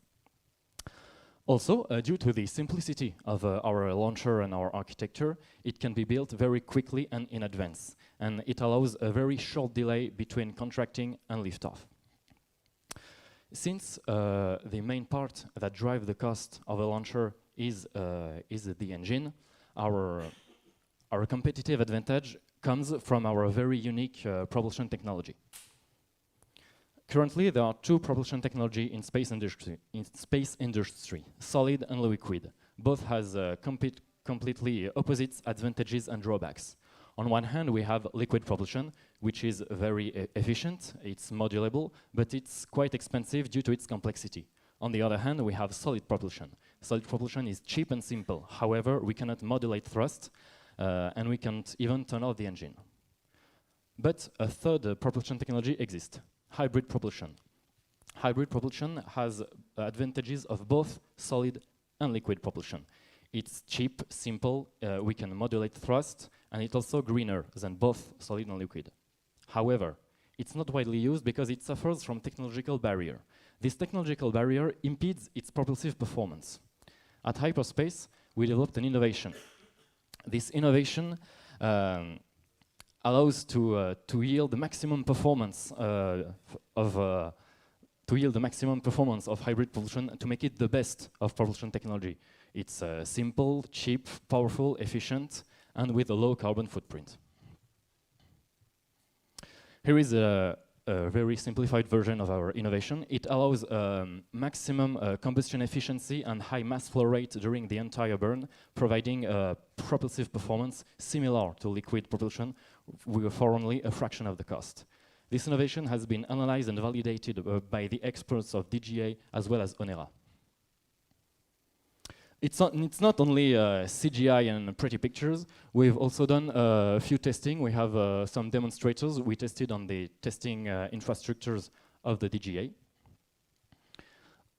It allows us to improve our technology for a very low cost for preparing the testing campaign on our full-scale engine this year. Other actors are trying to develop a hybrid propulsion-based micro-launcher in order to differentiate from the other micro-launcher projects by being cheaper. However, none have our innovative architecture because our architecture is patented. Speaking of launcher, we have associated with a lot of industrial. We have created an entire industrial ecosystem around us in order to have every technological brick necessary to build a launcher. Guidance, navigation control, electronics, structure, and of course, the engine. The aim is for Hyperspace to integrate the entire launcher and to sell it to a third-party operator specialized in launch operation. Our technical development is incremental. We finished our phase Joker here at the DGA. We're already starting to design our full-scale engine, which will be tested this year. And with the help of the expertise of the industrial we're working with and our expertise, we aim to send our first satellites by 2025 into space. However, since we bring a new technology to the table, we keep a very close eye on the other use case of our technology, mainly defense vehicle, missile vehicle, and as well as in-space mobility in general. We have a strong support and traction. As you can see, we have technical partners, operational partners, financial and industrial partners, as I mentioned before. And of course, Blast, which we thank. Thank you very much. No, well, sorry, I was thanking Blast, sorry. It's my fault, I wasn't clear. No, the interesting part is right now, so listen please. In terms of fundraising, we closed our seed round very recently, and we are now aiming for a Series A round at the end of this year. And now I'm finished. Thank you very much. Thank you very much, Sandra. Okay, is there any questions? Yes? Bonjour, merci pour votre présentation, Fabrice Cheny de Airbus. J'ai une petite question sur la viabilité du modèle économique des micro-lanceurs, notamment par rapport au marché adressable. L'un des principaux avantages des micro-lanceurs, c'est de réduire le coût des lancements des tout petits satellites. Est-ce que, in English maybe, don't you fear that the competition from the mega launchers that bring down the cost per kilo at a very low level, of course, first and foremost, SpaceX with the rideshare? Thank you very much for your question. Of course, it's a question. It's an interesting question. There are really a different typology of customers who need to send their satellite into space. As I said, if you're an academic or research satellite operator, of course you're looking for the cheapest option. So you will go with the big launchers in a rideshare. However, you will have drawbacks from this. You can't choose the orbit destination and the launch date. But academic and research players can deal with that. But if you are commercial or if you're a defense operator, you can't wait a few weeks or months for a SpaceX to be ready to launch because the main client has delay on its program. So it's those people that we target. Thank you. Thank you, Sylvain. Perhaps one question more. Yes. Hi, Sandra again. So there's a launcher that was an alumni of the Starburst program. Can you tell how you position yourself with them? I'm not sure what's They're the working name. with SpaceX, helping launch also smaller satellites. Huh? Max Hout launcher. I don't have the characteristics in mind, sorry. But if someone can I think they are liquid launcher. Yeah, they're liquid, yes. Okay, so if they are liquid launcher, our main difference is that we bring a new propulsion technology, so we expect to be cheaper than them due to the simplicity of our technology and innovation. Thank you. Okay, Françoise. Yeah, hello everybody. As a former engineer, Françoise Elman, as a former engineer for rocket propulsion, launcher propulsion, really congratulations for your innovative propulsion. It's great, it's simple, and will be a great addition for next generation. But my question is, you have a wonderful team, but I don't see any woman in your team. Why? I was expecting this question. Yeah, can I answer? I'll be very quick because, as you may know, I'm working for a few months now with Christelle, so you can imagine that I've heard that a lot. It is relayed. 5 women are coming in our company in the 2 next months.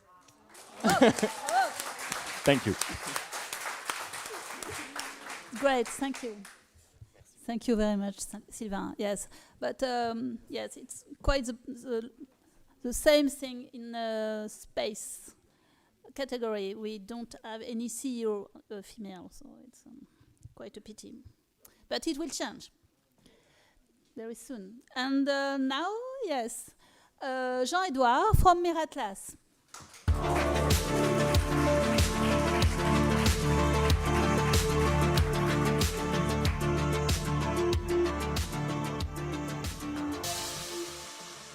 Thank you, Christelle. Hello there.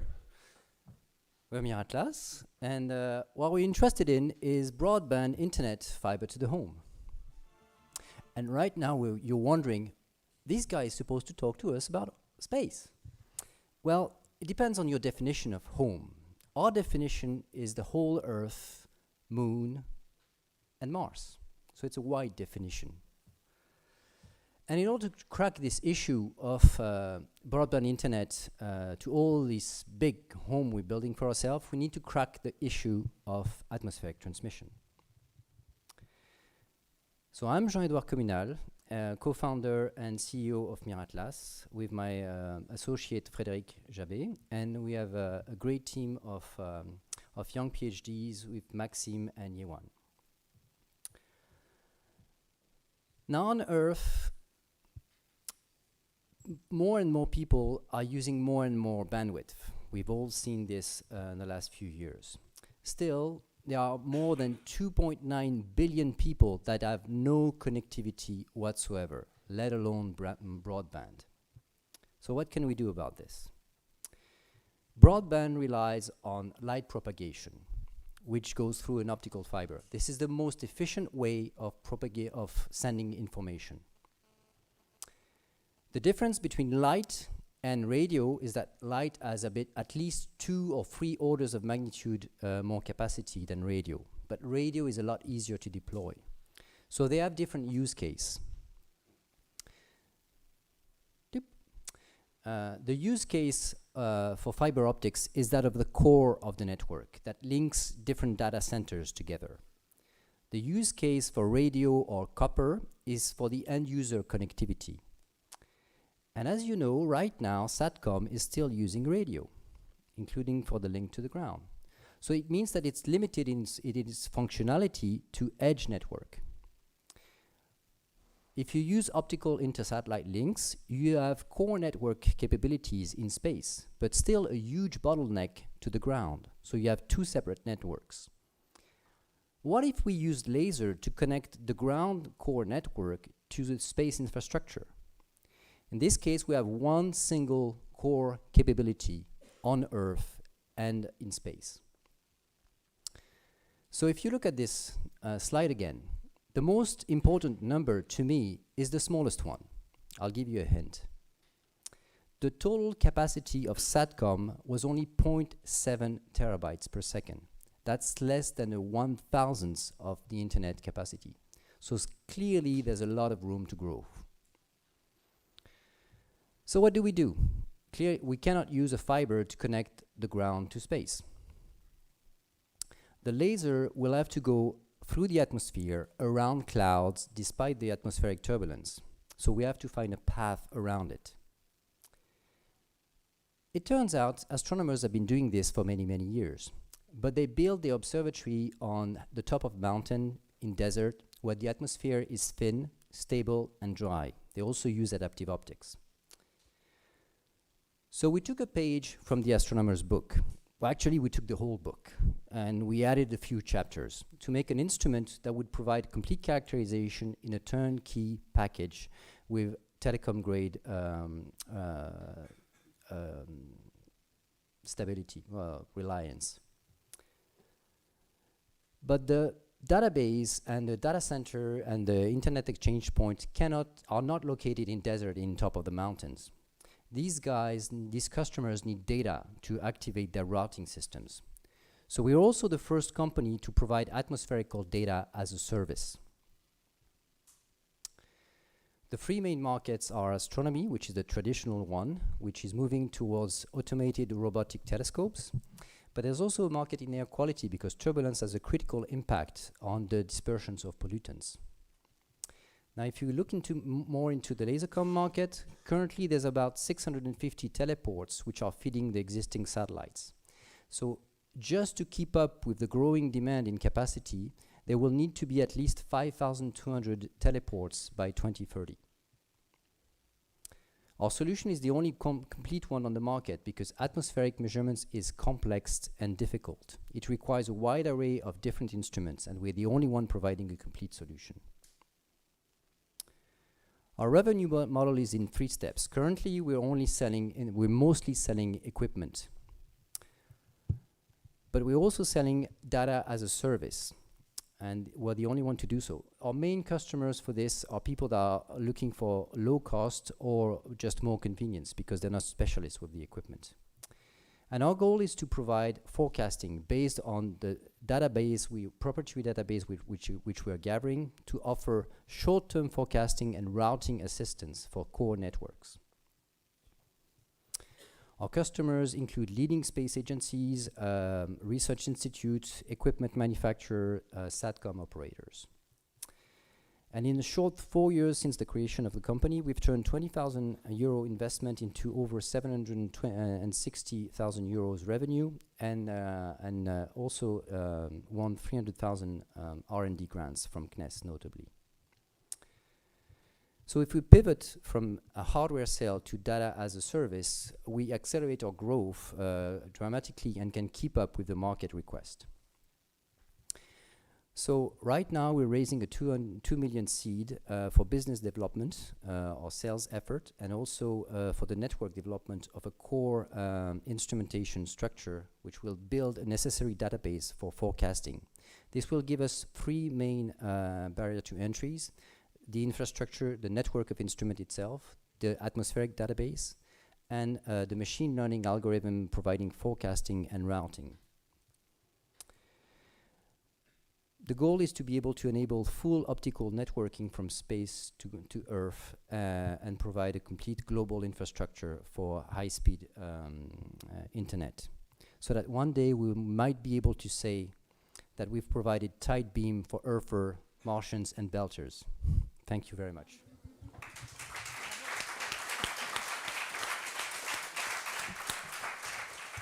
Thank you very much, just in time. Thank you, Jean-Edouard. Is there some questions? The assistants? No? So clear, you already know. Thank you again, Jean-Edouard.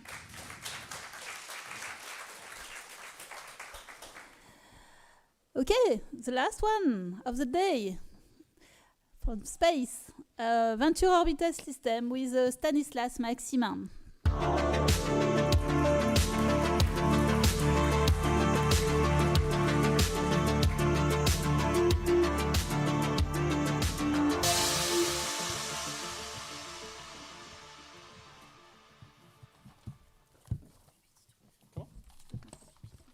Non, on te fait pas, c'est rare. Hello everyone. I'm so glad to be here and to close the day. So I'll be as fast as I can so you can enjoy the cocktail afterwards. Yeah, oh, okay, well, my bad. So hi, I'm Stan, CEO of Venture Orbital Systems. VOS is developing the first European micro-launcher dedicated to nanosatellites.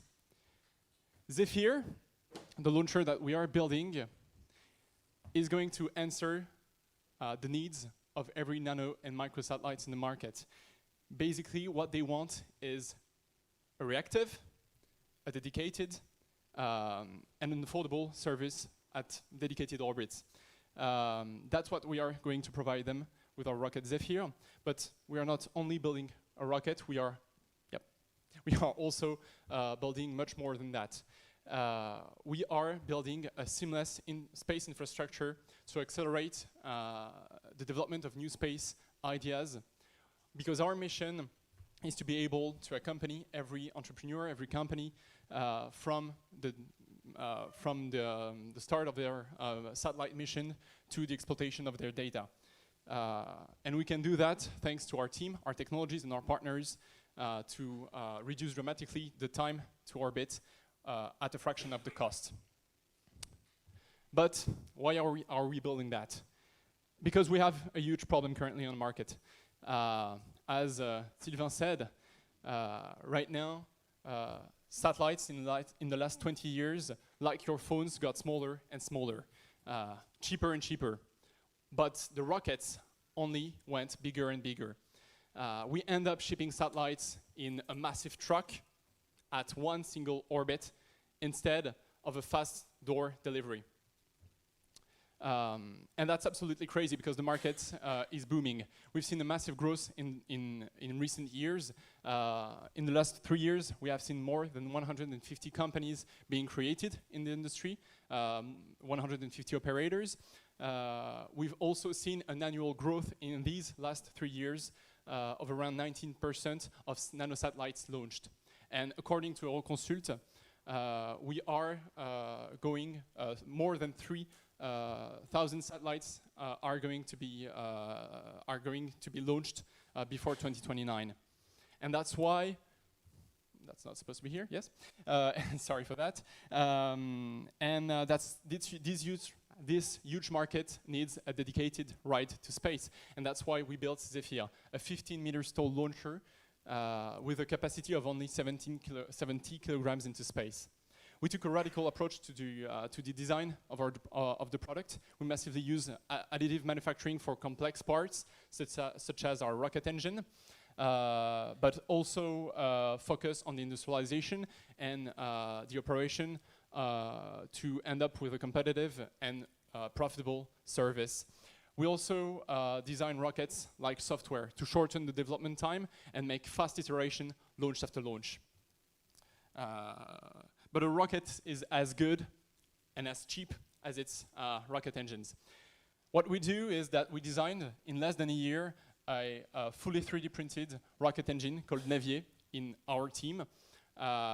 It only takes 3 weeks to produce and with only 3 different components. It allows us to mass produce our rocket at jaw-dropping costs and without compromising performance. Okay, yep, sorry for that. Thanks to our, sorry, the slides are not in there, so I don't know why, but anyway. thanks to our reinvented technology, to our technologies, to our reinvented operations and the way we intend to build rockets at scale, we can offer a prime delivery to our customers to their intended orbits.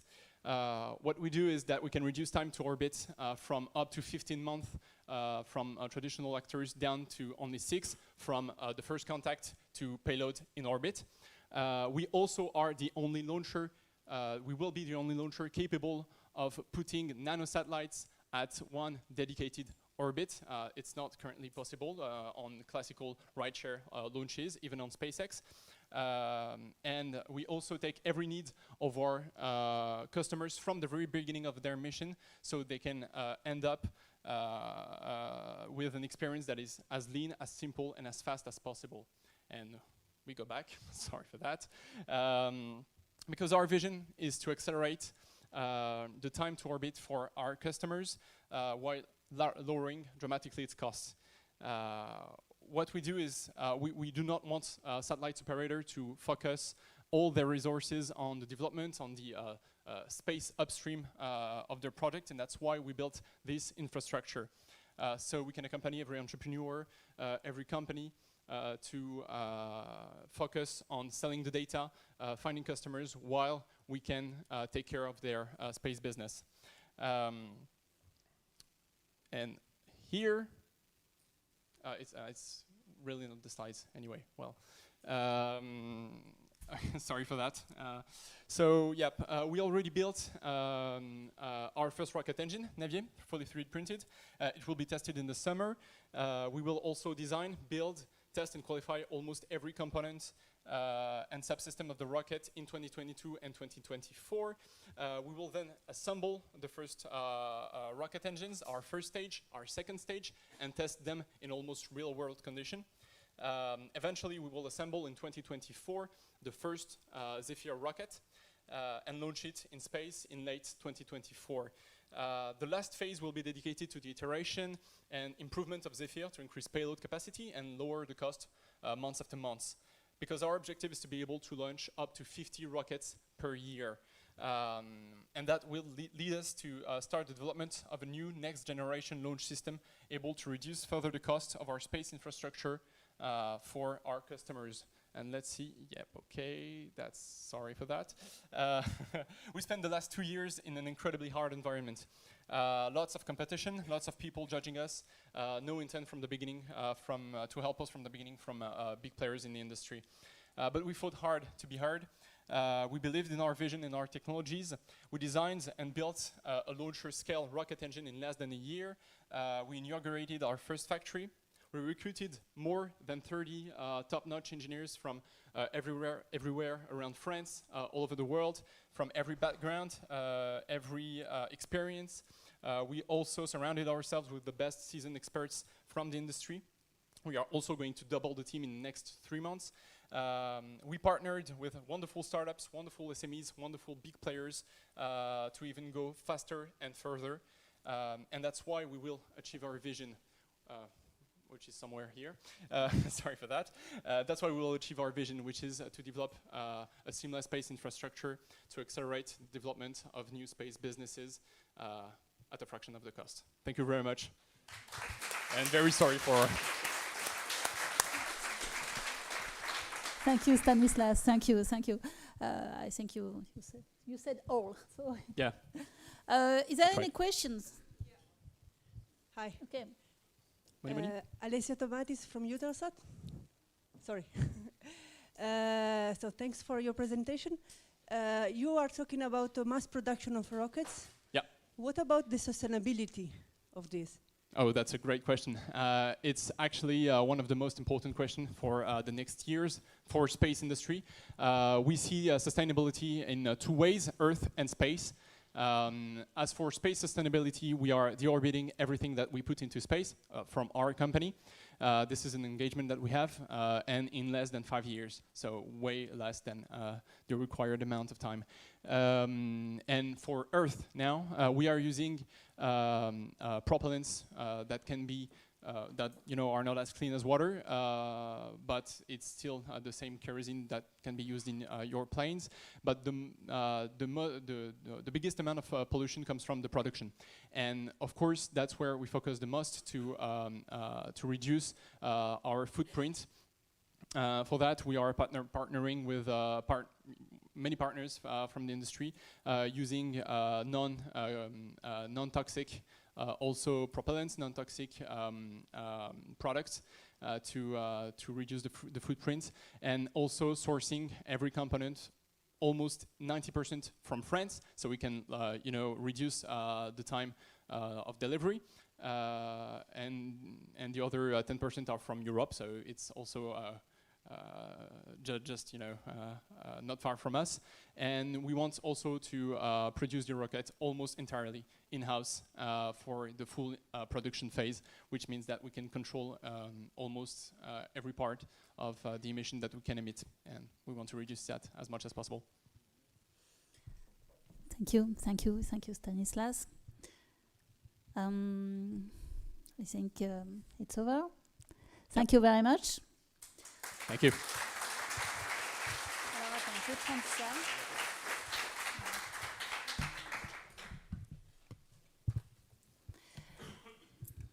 So the last part of the day,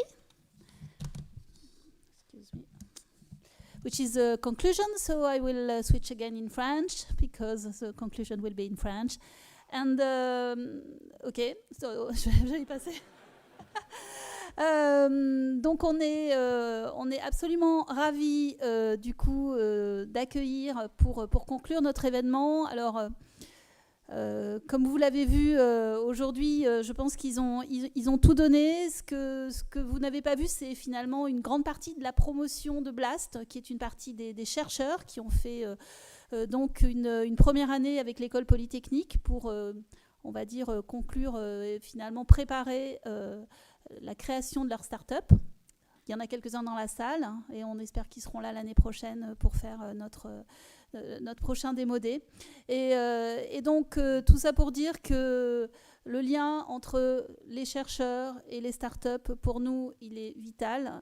Et on est extrêmement honorés, du coup, d'avoir la présence donc, du ministère de la Recherche avec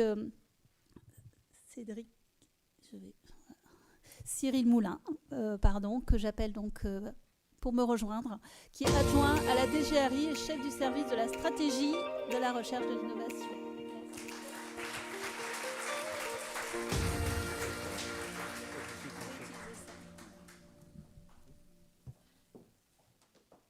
Good evening, everyone. I'm sorry. I apologize for foreign colleagues, but I'm going to give the talk in French. So sorry about that. Donc bonsoir à tous et à toutes. Je suis vraiment ravi de représenter ce soir ici à cet événement la ministre Madame Frédérique Vidal, la ministre de l'Enseignement supérieur, de la Recherche et de l'Innovation, dans ce Demo Day qui a été organisé dans le cadre du programme Blast. Et je remercie en particulier Starburst pour avoir proposé au ministère de l'Enseignement supérieur, de la Recherche et de l'Innovation, je ne vais pas le dire à chaque fois, je dirais peut-être MESRI, qui est l'acronyme qui permet d'aller un petit peu plus vite sur le nom du ministère, qui donc nous permet de conclure cet après-midi. Donc effectivement, intensifier les échanges entre le monde de la recherche et celui de l'entreprise, accélérer les transferts de technologies issues des laboratoires de recherche vers l'industrie, et évidemment au bénéfice de la société, sont effectivement au cœur des enjeux de la mission du MESRI, donc du ministère. En tant qu'adjoint de la directrice générale de la recherche et de l'innovation, je suis particulièrement sensible effectivement aux entreprises deep tech et à l'innovation de rupture, qui trouve essentiellement son origine dans la recherche académique, en tout cas en grande partie. Donc je tiens tout d'abord à féliciter les 11 entrepreneurs de cette première cohorte qui sont allés donc au bout du programme, qui ont eu cet après-midi l'opportunité de présenter leur projet donc devant cette assemblée exceptionnelle.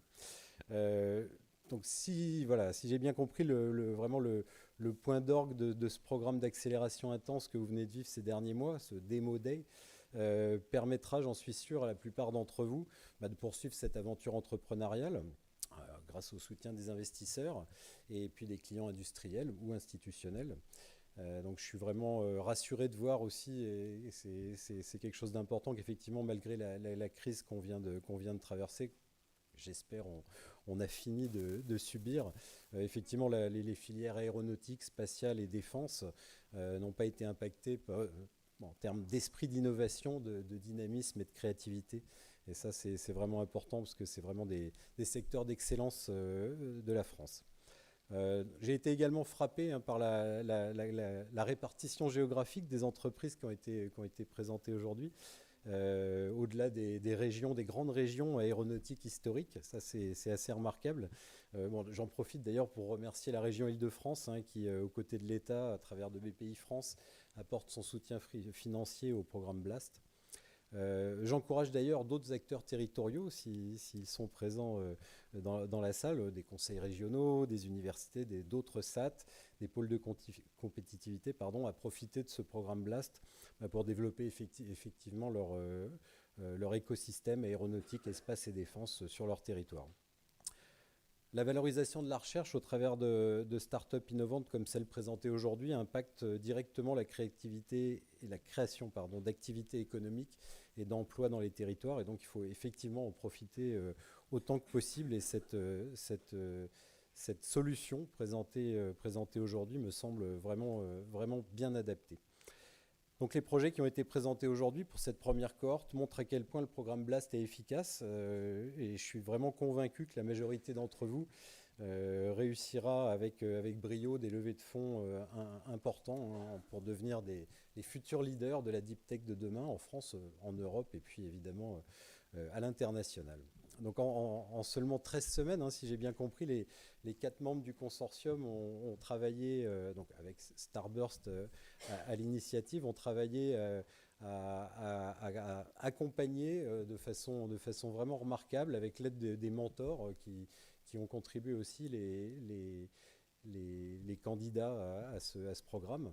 Donc qu'il s'agisse de l'expertise scientifique, technique, des moyens d'essai, des modules de formation ou encore du soutien au transfert technologique. La complémentarité apportée par l'ONERA, l'école polytechnique et la SAT Paris-Saclay à l'expertise business de Starburst, effectivement, rendent ce programme BLAST assez unique dans son genre. Donc au-delà de l'accompagnement des entreprises, ce dispositif joue aussi un rôle majeur de passerelle entre le monde académique et le monde de l'entreprise, en facilitant les échanges et en engageant une nouvelle dynamique entre les acteurs publics et privés du secteur aéronautique, spatial et défense. Donc vraiment la volonté de pérenniser cette relation entre les laboratoires avec des technologies de rupture et puis les startups qui valorisent ces technologies, c'est vraiment un des enjeux majeurs qui vont assurer le succès de vos projets sur des marchés vraiment compétitifs. Donc avec plus de 1500 startups deep tech en France et 1,5 milliard d'euros levés chaque année, le programme BLAST est une brique essentielle de l'écosystème d'innovation français. Le potentiel dans les secteurs aéronautique, spatial et défense est énorme, mais effectivement qu'il s'agisse de la gestion de l'énergie, de l'intelligence artificielle, des nanotechnologies, des matériaux innovants ou encore du calcul quantique, les laboratoires de recherche français présents dans tous les secteurs ont vraiment un rôle vraiment important à jouer et à contribuer à cette dynamique. Je terminerai en disant que selon le rapport Génération Deep Tech de BPI France, le nombre de startups issues de la recherche académique a en effet presque doublé ces 10 dernières années. Il faut encore accélérer, amplifier cette tendance et je vois que vous y contribuez et vous êtes motivés pour ça. Je tiens donc à saluer encore une fois aussi un peu spécialement les 4 chercheurs qui sont issus des laboratoires de l'ONERA et qui ont osé tenter l'aventure. Et puis surtout, j'aimerais que cette première expérience serve à d'autres chercheurs, d'autres instituts, qu'ils aient envie de candidater et se frotter à cette grande aventure pour rejoindre la prochaine cohorte du programme BLAST. Donc voilà. Merci à tous et à toutes. Et puis prochainement, l'année prochaine, peut-être au prochain Démo Day, je ne sais pas quand il est prévu. Voilà. Donc voilà, je vous remercie.